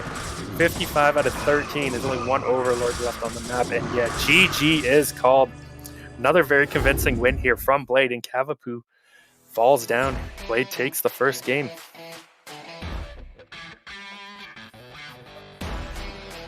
All right. So that kind of looked like the last series these two played, and this next game could potentially be the last game here of tonight. This is do or die for both of these players. Well, Cavapoo really, if he wants a chance to play in that winner's bracket, he has to win both of these final games. It is going to be his map choice, so what map is he going to pick to make his kind of potentially last stand on here? What map can he take advantage of? What map can he bring something special to the table to try and catch Blade off guard or take advantage of him? I guess we will see here.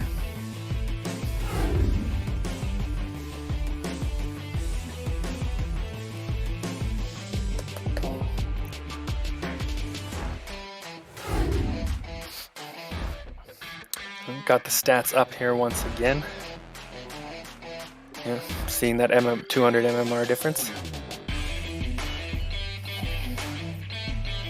All right, I think the map choice from Cavapoo here is going to be Monopoly, if I saw that correctly. And I don't mind this choice actually from him. He did choose Sylphid before and lost on that map to Blade, and this map, I know, I don't like this map for PvZ. It's so hard to move your army around. Like, Zerg's army is so much more mobile. If you want to attack in one direction or the other, you have to go so far around that big triangle in the middle, right? So I do not mind this choice at all for Cavapoo. We'll see if he can get it done, though. I believe the game is ready. Let's jump into potentially the last game of the night here.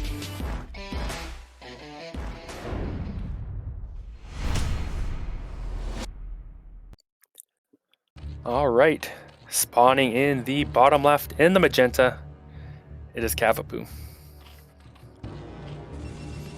And in the top, in the yellow, it is Blade.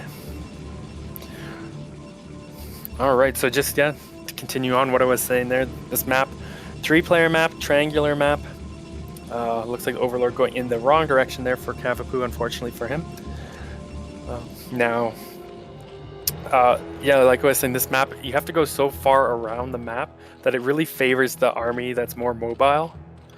I feel like in the center of the map, or you can also abuse those little choke areas, right? If you get enough lurkers in there, it's just so hard for Protoss to try and break through a group of lurkers somewhere, like a lurker field set up in these smaller choked up areas, or it just takes them so long to get across the map that by the time they do, Zerg could easily have repositioned themselves.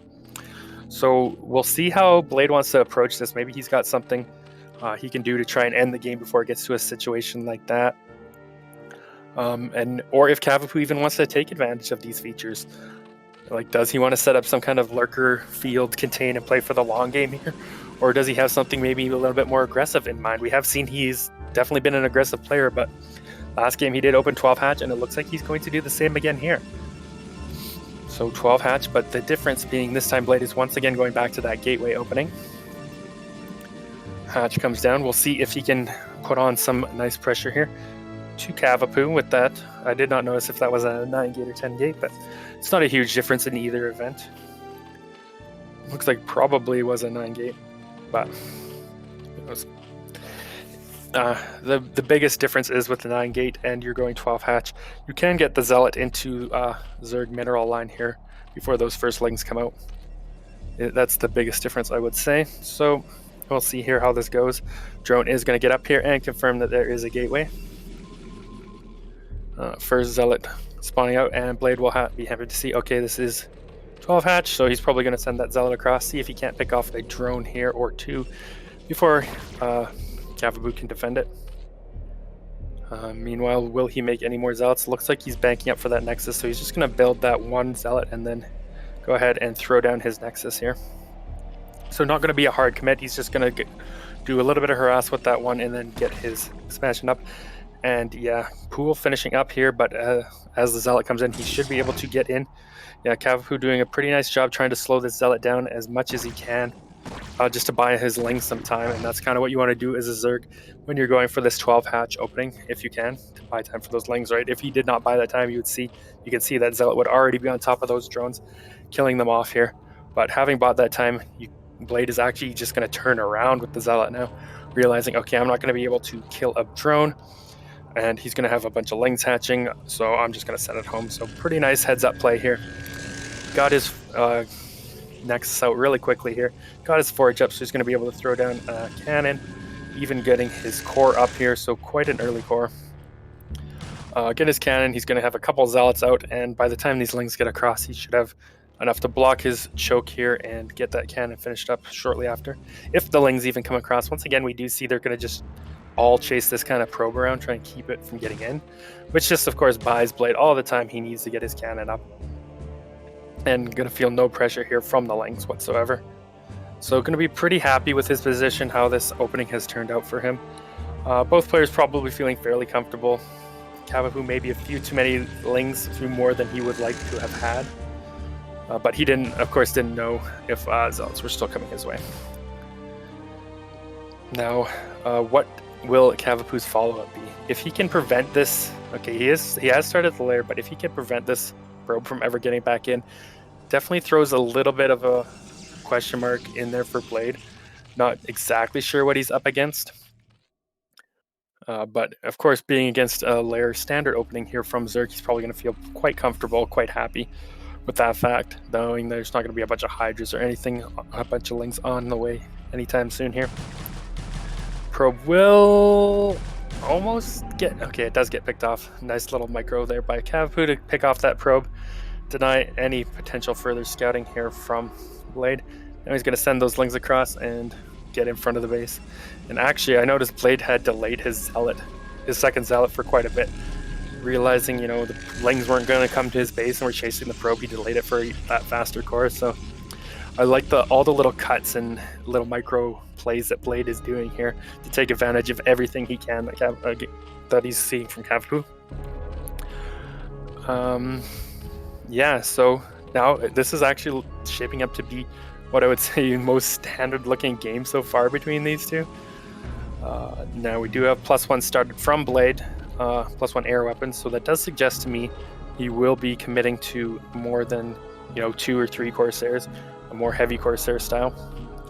Like, you usually want to get at least 5 Corsairs if you're going for that +1 air weapons. Otherwise, it's not really worth it. It's like, why did you get the +1 if you're staying on 1 or 2 kind of Corsairs, that low Corsair style? So we'll see. He is going to get in here, be able to start harassing. I did not see if that Spire was done, but assuming it's not, because he's staying here to kill. Yeah, oh yeah, Spire's actually quite a ways from being done, and this goes back to him being able to skip that Zealot and get that core out quicker, so you can kind of see how that snowballs, right? Now he's able to pick off here a few Overlords just because of the fact that he got that core out quicker, that Zealot out quicker, because he didn't, core instead of that Zealot, cutting it. Get that faster tech. He can really make Cavapoo pay, and you can see he's already supply blocked him, killed a couple of Overlords, slowed him down, so you can kind of see that snowball effect that people always talk about, right? How these just few little seconds of things can make a difference. Here comes even a third Overlord going to be picked off here. Potentially, I mean, could he go out and scout that fourth one to kill it? Maybe. So definitely going to throw him back here. It's still fightable. Ooh, look at this. We got +1 air weapons. I didn't see when that second gas is taken from Cavapoo. He does have a second gas and no gas banked, so he either just made a bunch of Mutalisks or he just took it later than normal, so, or like a more normal time, not for a Mutalisk timing. So we will see. Yep, okay, nice little trapping a probe back there, just so you can, you know, bunch up those Corsairs, just like they were Mutalisks or something. Meanwhile, we do have Cavapoo continue to drone up here. Overlord speed on the way. Once again, the little move out or push out here from Blade. I suppose that means his speed is just about done. And +1. Trying to put on some pressure here. Yeah, +1 has finished. Speed should be done any second now. Yeah, it's just finishing up. And +1 air is done as well. So now is the time to move across if he wants to go attack. Doesn't look like he is going to, though. It looks like he's just going to instead take a... Okay, I thought that was maybe a probe, a very fast third, but no. Time to go across if you're going to go here. And yes, right on cue, he kind of groups up his units, starts to move out here. Zealot's pushing back some Lings. Corsairs flying across the map. What does Cavapoo have to hold off these 7 Corsairs? +1 Corsairs here. 2 Scourges, well, they're not even going to touch the Corsairs. A few Hydras. Now, if these Zealots can get on top of these Hydras, this could be very dangerous attack here. This is a pretty strong timing here from Protoss. We'll see if he can get anything done now. Nice little choke up here from Cavapoo. Pretty decent Sim City, but the Overlords all dying here. Look at the Corsairs getting on top of all of them, just popping them, blowing them all up. And Blade managing to save most of his Zealots there, so nice little trade there from Blade, and this is really what you want to do if you're going for this heavier Corsair style. You really need to get some kind of damage supply block Zerg, because your Templars are going to be delayed by doing this. Your Templars are going to be, you know, slightly later than if you didn't go for these Corsairs. But Still continuing to see if he can get some damage done here. These Zealots are more to distract the Hydra so he can kill off the Overlords. Once again, you can still see Cavapoo dangerously supply blocked here, down to 38 supply, 52 of 38. More Zealots streaming in. Oh, a couple of Dark Templars too. Oh, Overlord hatches just in time to defend against these Dark Templars. So a nice play there from Cavapoo being able to. But will he be able to? How many more Overlords are hatching? Okay, a few more, but will these DTs get enough kills? A couple of drones go down here. Can Cavapoo kill off the DTs? Okay, it does look like he gets them, so at least one of them, a bunch more Overlords hats as well, is able to survive without taking critical losses there. A little bit of damage done, but still, you can kind of see how Blade's slightly taking over this game, a little bit of an advantage for him. And every engage, right? It's just going a little bit better for him than for Cavapoo. And every time one of these engages happen and they go in his favor, he just gets that much further ahead.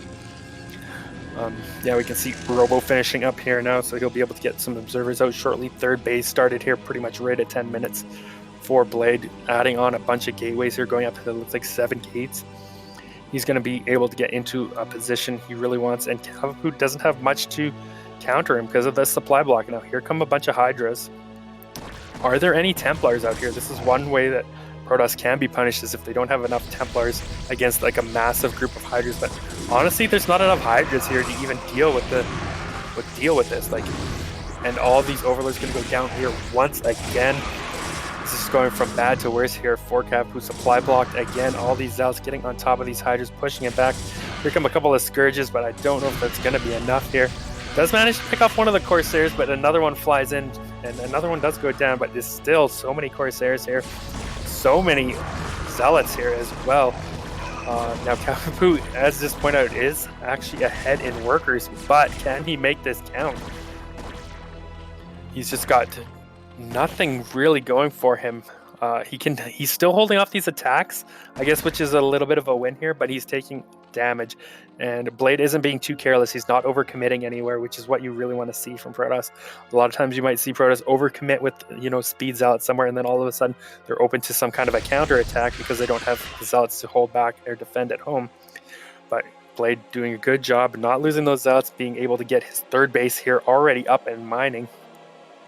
So it's 3 base against 3 base. Now we do have lurkers out here for Cavapoo. This is what I kind of wanted to see, especially on a map like this.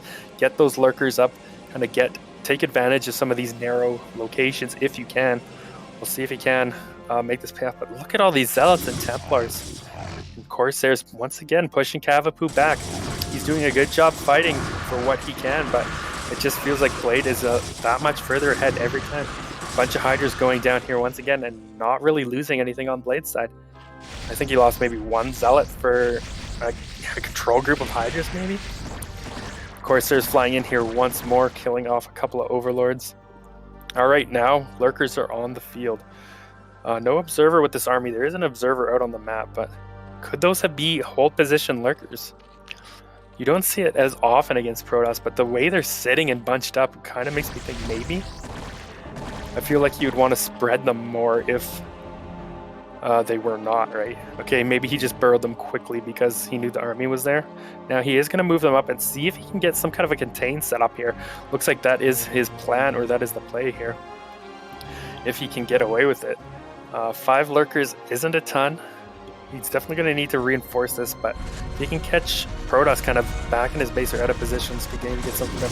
All right, here come the lurkers, barrow down. A couple of storms coming out here as well. Storms mostly missing the lurkers, though. Not the greatest storms.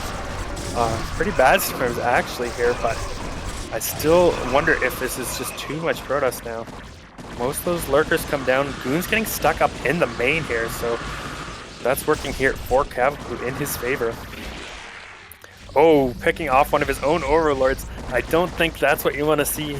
I don't think Protoss needs any help killing all the Overlords, as we've seen in these last 2 games. Managing to keep 1 alive for now, but see, okay, now he's going to go after this third base. There is a decent number of cannons here, a couple of Templars as well.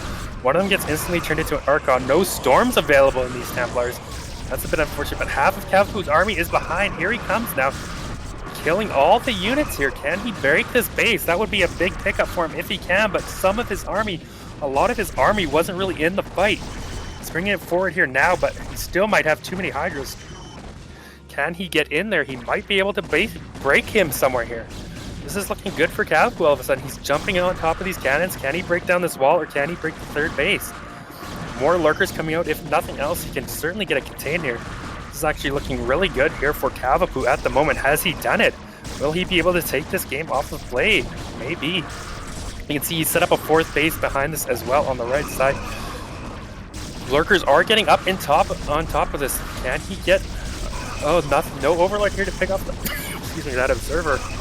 But there's just too much here. It does feel like Cavapoo's going to be able to take this. We can see the supply lead out of nowhere. Things were looking good for Blade, but all of a sudden things have turned here for Cavapoo. Looks like he is going to break into this base. Now this Observer and DTs will be able to clean up the rest of this army because there is no Overlord. Man, Blade manages to save his base, but a lot of damage. Okay, a couple of Overlords here now. Can he bring them in and kill off this base? He really would love to kill this off.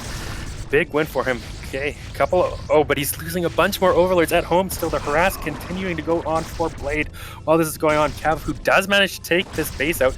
Now he's going to push up the ramp. Is this a bit too much, though, going up the ramp here? Is this more too much of an overcommitment? We will see. It does look like there's more than enough here, but in come the reinforcements now. Maybe with the reinforcements, this is just going to be too much for Blade. He is going to try and do a counterattack with some of his army out on the map here, going towards that third base of Cavapoo.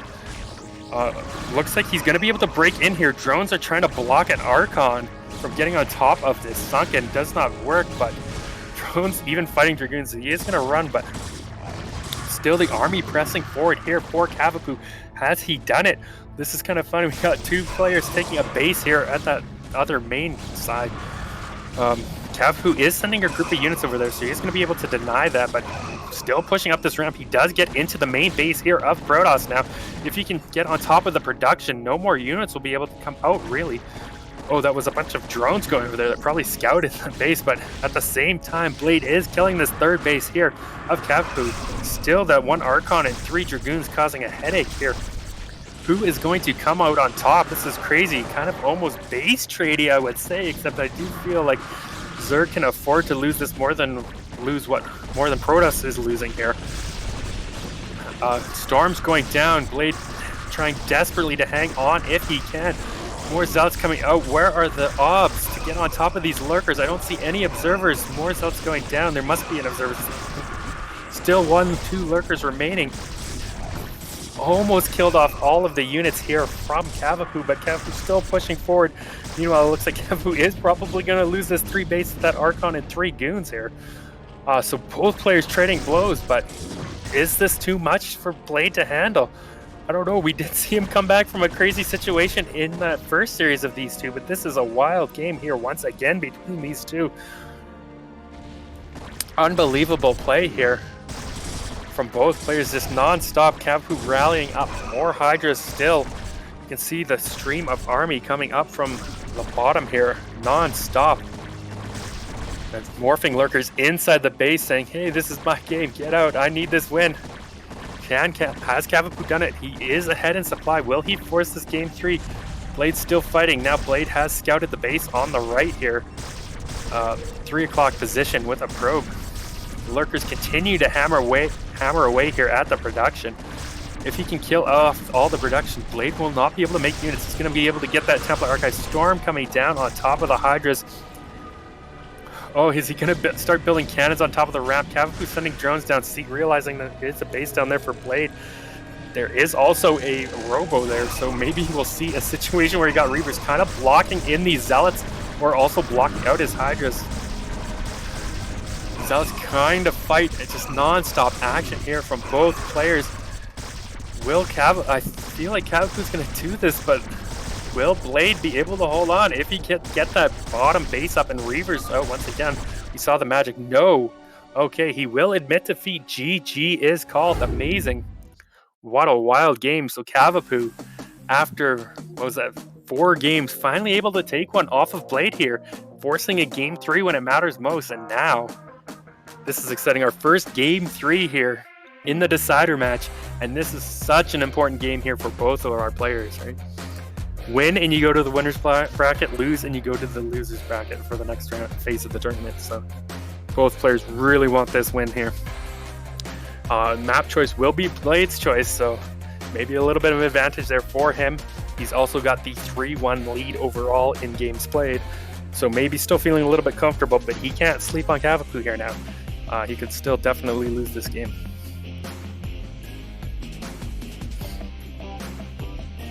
All right. Wow, what a wild game. I hope we have one more just kind of like that, non-stop action. We'll see what the map choice from Blade will be. Lots of cheering here for both players in the chat. All right, it sounds like it's going to be Overwatch from Blade, and I do like this choice from him. We can talk about that in a second, probably. I think we're just about ready to get into the game here. All right.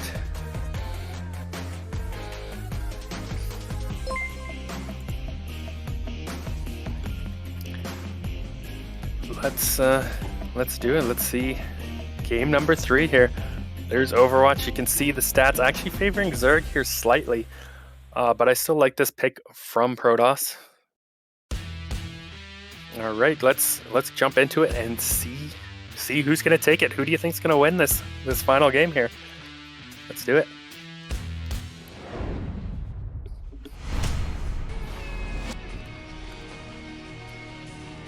All right, spawning in the top left in the yellow, it is Cavapoo. And in the bottom right, in the gray, it is Blade. So yeah, I like this map for a couple of reasons for Protoss. One, if it gets to the super late game or like mind up situation, 2-player maps are always great for Protoss. In that situation, they can just trade so much more efficiently, effectively in the late game if the map is split evenly. Like when they get to that Dark Archon stage. But even before that, like it's harder for Zerg to spread out and get so many bases early on, to take a ton of bases and take over the map. There are some places, you can kind of take advantage maybe with lurkers for Zerg, but also most of the bases on this, except for your natural and the mineral only, are also on high ground, which makes them quite defendable for Protoss, for Zerg as well, of course, but that does tend to favor, longer macro games if Protoss isn't going to start losing bases pretty easily to Zerg counterattacks and stuff, or have bases where they can kind of defend from the high ground a little bit easier. So we could be in for a pretty epic game here, hopefully. But yeah, we will get that first scout, of course, from Blade as well. We see him going for the gateway, but I like this little move from the probe here. I like to mix in this move too sometimes, make it look like I'm going for a cannon rush here. Even when I'm not, kind of force Zerg to react. So this is going to force, drone pill. And so far, Cavapoo actually not overreacting here. He's only brought 1 drone down now. This is a kind of risky for him. If this was a cannon rush, this could be a bit risky, but with this 1 drone here, he's actually going to be able to stop it. So very heads-up play from Cavapoo, I gotta say. A lot of the times, I know when I do this, or even if I don't make the pylon and just get the probe behind there, I do see Zergs overreact. I've had Zergs for 3 or 5 drones or something, even if I'm going gate first, right? Just something you can kind of try and catch Zergs off guard with. But Cavapoo's showing some of his experience here, not overreacting, and getting that in time now. That said, the first Zealot is still coming across here. Cavapoo going to take that 3rd base. And this was 12 hatch, so that Zealot could still find some damage here. And Cavapoo does see it coming in here now. Let's see if he can slow it down like he did last game. Slow it down enough to get his first few Zerglings out. Well, looks like the Zerglings are on the way. About halfway done now. Last time we did see Blade turn it around when it got slowed down enough. This time he is going to get in here and start hammering away at a couple of these drones. See if he can get any kills. Does manage to pick one off, so nice start, but will he get the Zealot trapped and killed off here? Can he get it into a good position to trade effectively? He's going to go behind the minerals. I think he actually could have used that gas and pool to kind of hold his Zealot. Would have been a better trading spot for him, but eventually that Zealot will get picked off here. Once again, we do see that he did not continue to make Zealots. Got his Nexus, got his Forge, getting his cannon up. So just 1 Zealot to kind of harass, force some links, see if he can't get a kill. And with 1 drone kill, maybe a couple of links here, forcing those links It's pretty even or fair opening here for both players, I would say. No one's really feeling like they got the bad end of that deal, so to speak. So it does get picked off there, and game goes on. Now, every game that we saw Cavapoo do like something weird or aggressive, Blade was able to come back and fight back. But the one time we saw mostly a standard game, Cavapoo won that game in a close base trading situation. This game's already shaping up in that direction here, looking pretty standard. Now there is a second Zealot this time that has been sent over here. Looks like Cavapoo will eventually be able to clean that up. He's gonna have to make a couple more links, send them over there, but don't think he's gonna sweat it. It's not gonna be that slow drip of Zealots that we saw last time. Where it was just non-stop one Zealot after one Zealot, I think. I say that, of course, and there's another Zealot coming across the map, but will Cavapoo be able to defend it this time? He is making drones, so there is that chance here that this could eventually overwhelm him, but I do think he's in a much better position than the last time we saw that. He has more links here, out and ready. Meanwhile, no Stargate this time from Blade, and this is going to be scouted here from Cavapoo, so we'll see the reaction from the players here. Will Cavapoo go for some sunken SimCity mutas here? Seeing there's nothing here, I would like to see him maybe take that second gas earlier if he is going for that lair and spire. He is going for that lair. No second gas started yet. I would have almost liked to have seen that just so he could get a good group of mutas out here, but this is still, you can still perfectly play this way, or play this way perfectly fine. But he is going to need a little bit of SimCity or some sunkens here if he's going to rely on a couple of mutas, like 5 mutas here to defend. You can see that second gas being taken here now. So maybe he will transition into a few more mutas. Still, Zealot getting in here, seeing if he can't pick something off. Nice little pull there from Cav, who doesn't want to lose that drone. Looks like he maybe can save it. Oh, another target, but Cavapoo seems to be on top of not letting this Zealot kill anything. And now there will be a Stargate thrown in a little bit later here. Blade may be realizing, okay, Cavapoo scouted this, so he's probably going to make mutas. Another Zealot coming in here, so that slow drip of Zealots is coming here once again, actually. I do see even another Zealot. Cavapoo's still making drones. I understand why he wants to make these drones, but if he doesn't deal with the Zealots, we could end up into a similar situation as we saw in Game 1 here, where the slow drip of Zealots eventually overran him. He's got a ton of drones. Look at all those drones there, but if these Zealots can start overwhelming him again, he's going to be dangerous. Look, they've already picked off a colony there, and another Zealot heading towards that third base, so maybe Cavapoo trying to play a little bit too greedy and getting punished for this again. We'll see, can he hold off and kill off these Zealots? He really does need to kill these off before the Zealot numbers get too big here. Or, +1 in speed finish for these Zealots too. Alright, another Zealot going down. Looks like he will, 2 HP. Okay, just needs one more hit and he will be able to kill that off. There we go, 2 hits. Because of that shield regeneration. Does seem like Blade is going to pull that Zealot back, so Cavapoo holding it a little bit better than he did in Game 1. But now here he comes with the Mutalisks. With probably making about 5 Mutalisks. I didn't say how many he made for sure, but a couple of Corsairs out here and cannons. Ooh, barely doesn't get that Overlord with his Scourge flying in. We'll see. He'll probably go back and try and pick that off later if he gets the chance. But for now, don't think he's in real. Oh, very close there. You don't want to be losing those first Corsairs. If you lose them, all of a sudden, a bunch of mutas coming in could do some serious damage. But doesn't look like too many Mutalisks were made. Group of Zealots are going up towards that third base. I don't know if Cavapoo has much to defend there. Okay, he did remake that colony. He does have a few links here, but the SimCity isn't the greatest. The Zealots could get in. Oh, but the egg block on that hatchery. Very nice. Perfect timing on that, blocking the Zealots from getting on top of that sunken. So that was nicely played, but I'm a little bit worried here. These Zealots can probably take out this hatchery, and that is going to set Cavapoo back. Yeah, at least forced to cancel there. Bit unfortunate for him, but still saves those minerals. He's just going to have to remake that. Zealots are still here. Can he go back in? He has a few Corsairs here. Might go back in and try and kill off a few more things. Sending one Zealot in at first to check, see if what's here, and here he goes now, once again going to commit into here. And honestly, there's not a lot of stuff here. for Cavapoo. I don't know where his army is, but okay, he's sending it across here now, but looks like Blade is going to turn back, realizing there's going to be army on the way, and doesn't think he can get in there and do enough damage. Not wanting to overcommit and lose too many units, smartly pulling back. If you're ever unsure, don't think you can, not sure if you can take it or not, it's usually the better play to turn back rather than overcommit. So I like the decision here. Very quick third base coming out here from Blade. Looks like he took that at about 9 minutes or maybe even a little bit quicker. Realizing, I suppose, that there's not going to be enough Hydralisks to really pressure that.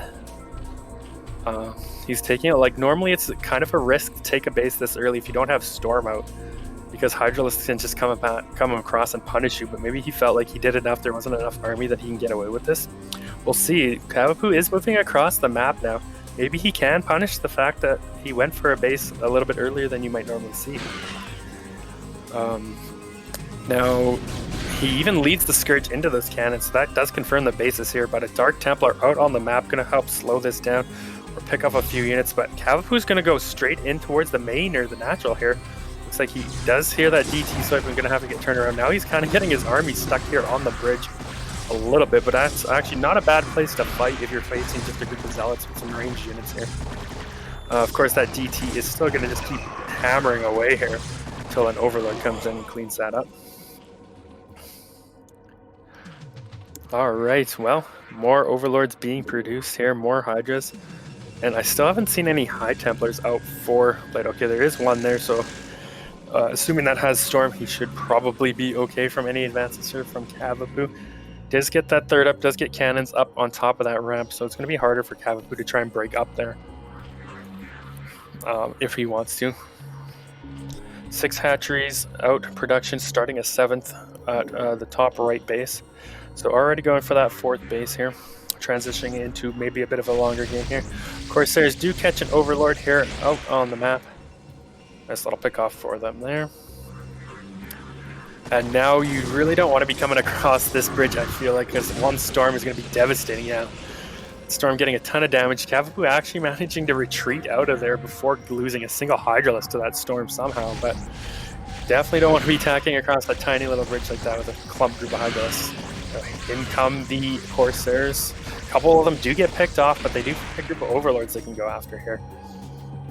Oh, somehow turning away. Hydras will come back to push him away, so he won't get as many Overlords as maybe he was hoping for, or as he did in previous games. Despite all the Overlords he got last game, Cavapoo was still able to come back and win that. So, still good harass here. A couple more Scourge flying in will pick off one more Corsair. And you got to be careful as Blade if your Corsair count gets too low like this. Even going to lose one more here, probably. Oh, well, oh, Scourges are dumb, thankfully. But you might be able to get away now. We'll see. Still, this leaves the opportunity here for Cavapoo to potentially go for a mutalist switch. However, in saying that, he has started a bunch of lurkers, so he's not going to have the gas for those mutas now. But he can start setting up a contain. And there's a couple positions you can get a good contain, like on that high ground ramp. It's going to force, and a couple lurkers on the other side of that bridge, you're going to force Protoss to have to funnel through a small area or up a ramp with lurkers. Neither really ideal here. So we'll see if Cavapoo can get that set up. If he can, he's going to be putting himself in a pretty good position here moving forward in this game, especially because he's just trying to get his 4th base set up here now. Protoss having to kill a few buildings here just to get his Dragoons and stuff out. This is a pretty decent wall, but the problem with that placement, of course, you do have to kill something to get your Dragoons out here later. Now, lurkers are done. We'll see where he wants to go for him. If he's going to start setting up that contain on the high ground, it looks like that's exactly where he's headed for. Are there any observers out here for our Protoss player? Okay, observatory is done. Oh, but no Dragoon range yet. That seems a little bit late here. You really want Dragoon range to help bust any of these positions. Now, if he's not going to attack, he's a little bit later transition to Dragoons. That's okay-ish. But you really, if you're going to start trying to bust through these lurker contains, not let Zerg get it set up, you really want that Dragoon range before engaging here. So that's just going to buy Cavapoo that extra bit of time, or, you know, trade that much more favorably if he goes for the engage without range. But continuing to build up the Dragoon count. Still not a ton of lurkers here, so I do feel this is still quite doable here for Protoss if he wants to take that path. or when he does decide he wants to break out of here. But the longer this goes on, the more lurkers Cavapoo's going to be able to get. Just going to poke in there a little bit. Not really want to commit across there. And does reveal that there's a lurker out here. So now Blade is going to probably try and go here on the high ground ramp. See if he can bust up here. Cavapoo really needs to get his army in here. He doesn't want to lose all the lurkers for free here. Alright, nice storm coming out here. A couple of good storms coming down here from Blade. Managing to clear out pretty much all these lurkers here, but a few more in the back have been made. Coming up front now. Did he find that right timing to bust through here before Cavapoo was really situated? Maybe. He's got his Dragoons on the high ground now, so I feel like he can break through this. Cavapoo has a bunch of units that he isn't sending here, though. Look at this. 3 control groups of units that should be in on this fight. Should be helping him out here, right? Now, maybe if he brings some more, there's tons of zealots. Okay, a few more lurkers on this side too as well, but now that Blade has a position up on this high ground and that he has zealots in behind, he's got some storms in behind here as well. It does feel like he's eventually going to be able to clear this. Oh, nice storms going down, hitting good clumps of Hydras, and yeah, he's going to be able to break through and get out on the map. And the fact that he got through that contain quite easily, like without losing too much, you can see he's still at 200 supply here after breaking through that. Now he's out on the map and he's in control and in charge, and Zerg lost a lot of units there, so he's not going to have a lot of defenses back at home, right? A lot of lurkers or anything situated in positions to help defend a base if Blade goes across and tries to kill one. And I feel like he does have that option now. He can try and poke somewhere, see if he can't deny a base somewhere. I think he should. Looks like he is going to get his army together and go see what he can get done. Finding random Hydralisk out here. Don't want to be going across that little bridge probably where he's headed, although it doesn't look like there's a ton of stuff behind here. Maybe a couple of lurkers. Yeah, he is going to turn around though, rightly so. Go up, get that position on the high ground for Zerg is probably the best play here. Both players quite high supply here, good amount of workers, 200 supply for Protoss. He is trying to take a base in behind this as well as 4th base. See if he can find somewhere he can break in. Good amount of Hydras on top of this ramp. He really needs a couple of storms if he wants to try and break up a small ramp like that, I think.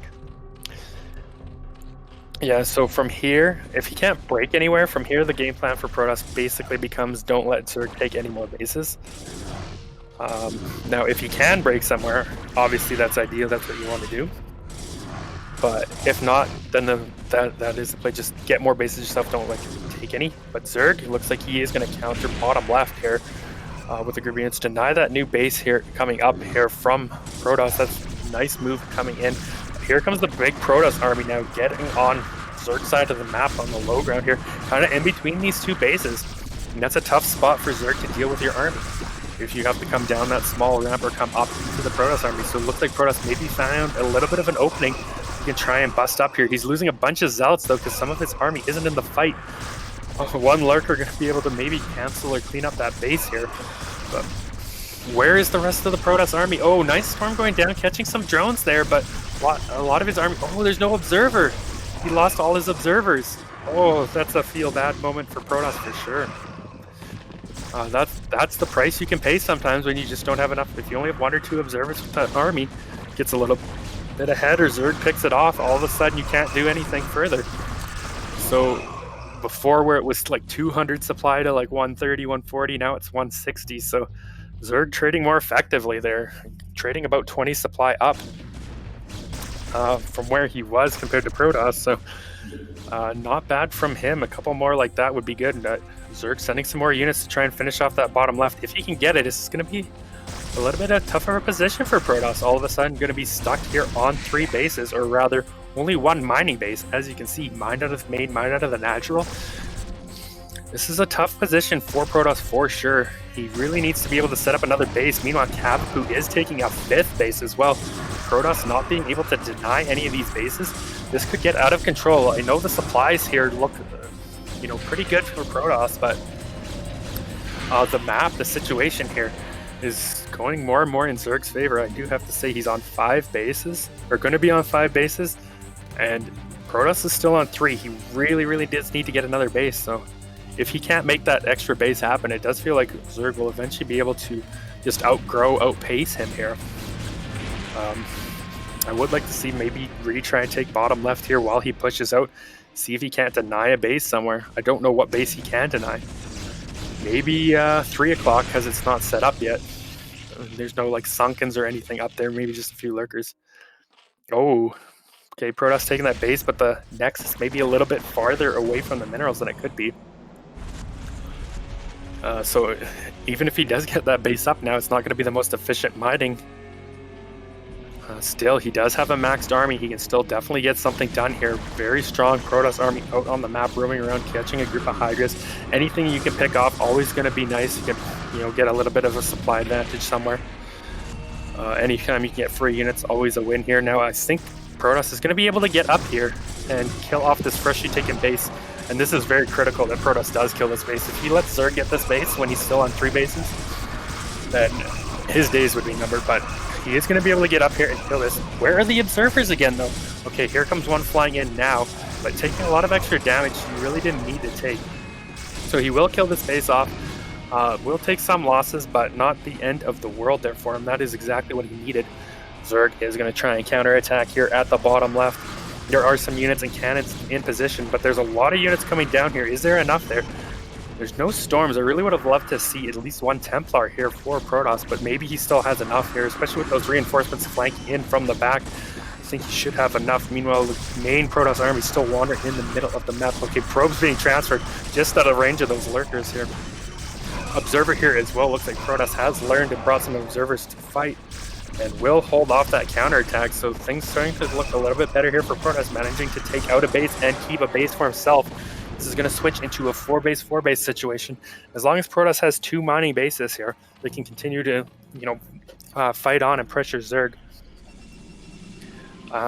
And if he can keep Zerg from ever getting another base, he will win war of attrition here. But Zerg is insane. Zerg is taking that 3 o'clock base here. Once again, we'll see if he can hold on to that or if Protoss can get over there and deny that once again. Looks like Protoss is actually going to take the base on the left as well. Going to start setting up for 9 o'clock here. So we're getting into that kind of situation where all the high ground bases could potentially be taken here and defended. And then it comes for a fight for the middle or a fight of, okay, which player can trade more efficiently. And usually that's going to be Protoss in a lot of cases here. Between the storms and later on Dark Archons and stuff, Protoss trades more efficiently. But hold that thought. We do have some army coming in. Filer's out for the first time in this series. Oh, but the first Filer gets picked off before a Dark Swarm or play can go off here. Protoss continuing to push forward. Looks like he wants to try and maybe come across this bridge here. I don't know if that's the best place to go in. Yeah, he decides. Too many lurkers there. Have to turn around. Meanwhile, more lurkers here being set up. So it does look like Cavapoo can potentially get this base set up. If that hatchery finishes, you get a couple sunkens. Spores up there is going to be almost impossible to break. So we are kind of getting into that situation like I was talking about at the beginning game. Split map scenario here. No one can really break bases because of these high ground locations. Now Protoss getting some storms off. They can trade so efficiently here with those storms. So you have base coming up on both sides now. It could come down to who can get the middle. Looks like the natural main have finally mined out here for Cavapoo as well. Third base getting quite low. As is the third base, I'm sure, for Protoss as well. So both players going to be on 2 base mining here very shortly. We'll see if one player can take advantage here, take out a base. It looks like Protoss is roaming across the middle of the map, moving onto Zerg's half here. Catching a group of units, and that's always nice for Protoss if you can catch a group of units moving across the map here. Free pickings, more or less. Will he try and come up here? I don't know if this is the best choice at this time now that there's a lot of lurkers up here. Not as much on the small ramp side, but going up a narrow choke. Okay, nice storms on a group of Hydras. Another couple of good storms coming up, hitting lurkers. Wow, nice storms. A lot of nice storms going off. Can he break his way up here? Maybe. No more lurkers in the way, so if he moves up here, if he can get on top of this ramp and take this base out, he'll be in a great spot. But if he can, and he can overcommits, he'll be in a terrible spot. He does not want to lose the bulk of his army. That will give Zerg the opening they need.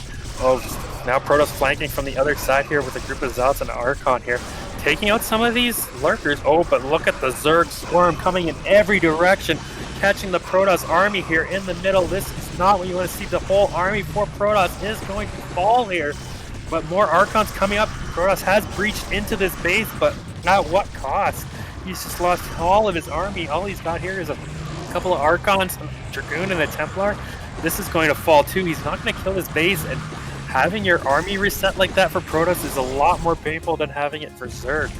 Zerg can replace their army a lot quicker than Protoss can, so it does feel like this was maybe a bit of a mistake, but hold that thought. We do have more Protoss army streaming in here. Zerg army has left. If Protoss can take out this base, it still may be all right of a trade for him. However, I don't know if he's going to be doing a bunch of lurkers being morphed in the back. Is there enough Storm to take that out? Where are the units though for Zerg? Does he have anything to save this base? All the drones going down. Okay, lurkers will hatch. Can he get them burrowed in time? Lurkers do go down. Crazy game. Observer does come in, but I feel like there's just too much Zerg here. He is going to clean that up. And when the dust settles, he's still... I mean, it looks like it was a fairly even trade here, but an even trade almost favors Zerg in this situation. Just because they can replenish that army a lot easier than Protoss can. Protoss about to mine out of that third base. More Defilers coming out here on the map as well. 20 supply lead for Protoss, and we have seen this game where it was like a 40, 50, even 60 supply lead for Protoss. So supplies will maybe a little bit too close for comfort on Blade's side here. Will this game go the distance? Now Zerg seems to be amassing a bunch of units. Storm drop coming in here. Oh, look at that Storm catching every single drone mining there. 12 kills on that Templar, but here comes Zerg pushing up this ramp now. Dark Storm coming down, but there are Reavers. Oh, Scarab's not done building though. Can he get up here?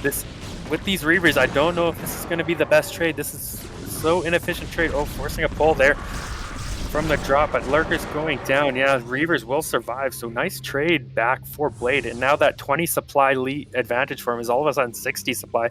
You can see how attacking up these ramps into defensive positions is pretty bad on both sides, right? We just saw Protoss throw away a bunch of army, then we saw Zerg throw away a bunch of army. Nice storms coming in. All of a sudden, like, Blade supply advantage is looking quite big here, 80 supply.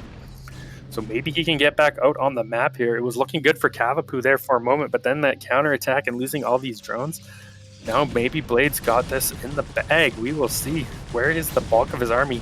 He's almost maxed. So I'd like to see him start getting out on the map and roaming here once again. Especially after he did all that damage, see if he can't do something. But here comes another shuttle drop. 2 Storms, 3 Templars coming out. Oh, Storm goes down, but very quick pull from Cavapoo, not losing a single drone to that Storm. And he needed to, not lose them after those losses he's already taken. We got 200 supply Protoss against 100 supply Zerg here. Scourge chasing that shuttle, but that shuttle going to drop off some Templars here in the top left. Will we get a Storm off? He does, only managing to pick off 1 drone though. Shuttle does go down in the end. 1 Templar still there. We'll see if he actually sends anything to clean that up. A lot of times in games as crazy and hectic as this, you kind of forget that Templar's there. Never actually send anything and get another Storm off later, so we'll see. But it looks like Cavapoo wants to maybe set up something here in the middle. Try and take one of those mineral-only bases. So much Protoss army. Does look like Cavapoo was trying to maybe go for an attack on the left side here once again. Okay, he did set something to clean that up, but look at this Protoss army now. He is maxed once again. 3-3-1 upgrades on his army. And he feels like he has way too much at this point. Like, Zerg isn't even mining from top right, so Zerg's effectively only mining at 1 base. Look at all the drones just sitting there. He needs to get those mining if he wants to build enough units here, but I don't know if he's going to. How is he going to stop this army? This has been kind of a crazy game, but this could be getting dire here for Cavapoo unless he can put something together. Look at this army. Reavers here mixed in as well. It looks like Blade is thinking, I need to go push here, see if he can break here. There is some Defiler there to throw down some Dark Swarms and really try and slow this advance, but is it going to be enough? There's no real supporting units here for these Lurkers. Even eating a drone there so he can throw down a Plague doesn't have a ton of units. But it just does not feel like there is enough units here for Cavapoo. Look at that. He's got no army. Where is his whole army? I guess that's it, right? He's at 80 supply here. You must have something somewhere, but it's still not going to be enough. How do you break and beat this army? If Protoss gets up into there, that's going to be the game-ending blow, I feel like.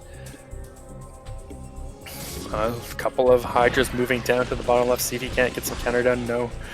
And yeah, Protoss being very patient here, just throwing down his storms, trying to clear out what he can. And yeah, he is going to get up here now, kill out the remaining lurkers here. And this is going to allow his whole army up here. I believe this game... Oh, is that Protoss even taking the mineral only on Zerg's side? GG is called.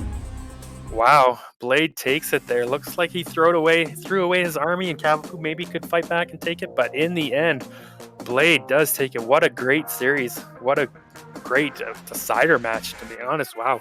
I thought Blade was going to run away with it after seeing those first two games earlier in the night, but Cavapoo put on quite a show, a good fight. And yeah, congratulations to Blade. He will be going on into the winner's bracket, whereas Cavapoo will go down into the losers bracket, but of course can still fight on in the tournament. All right. I think that's probably about does it. Of course, got to give a shout out to BSL and this great tournament Zero puts on, and all of BSL admin and staff. Great tournament. I'm sure there's going to be more. I believe there's another group being cast tomorrow, if I'm not wrong. Okay. Every day, same time till Sunday at least, there will be games. So make sure you tune in. Make sure you join the cast. I'll probably be casting a few more here by the sounds of it. Hopefully I'll have if I'm casting tomorrow, a co-caster, but my voice definitely needs a break after all that. So thank you for everyone for tuning in, and I hope you enjoyed the games. It was a lot of fun to cast today. And oh yeah. All right. Okay, Zero's gonna jump in here and say a few words, but I think that's about it for me. So thanks everyone. Hope you enjoyed the cast.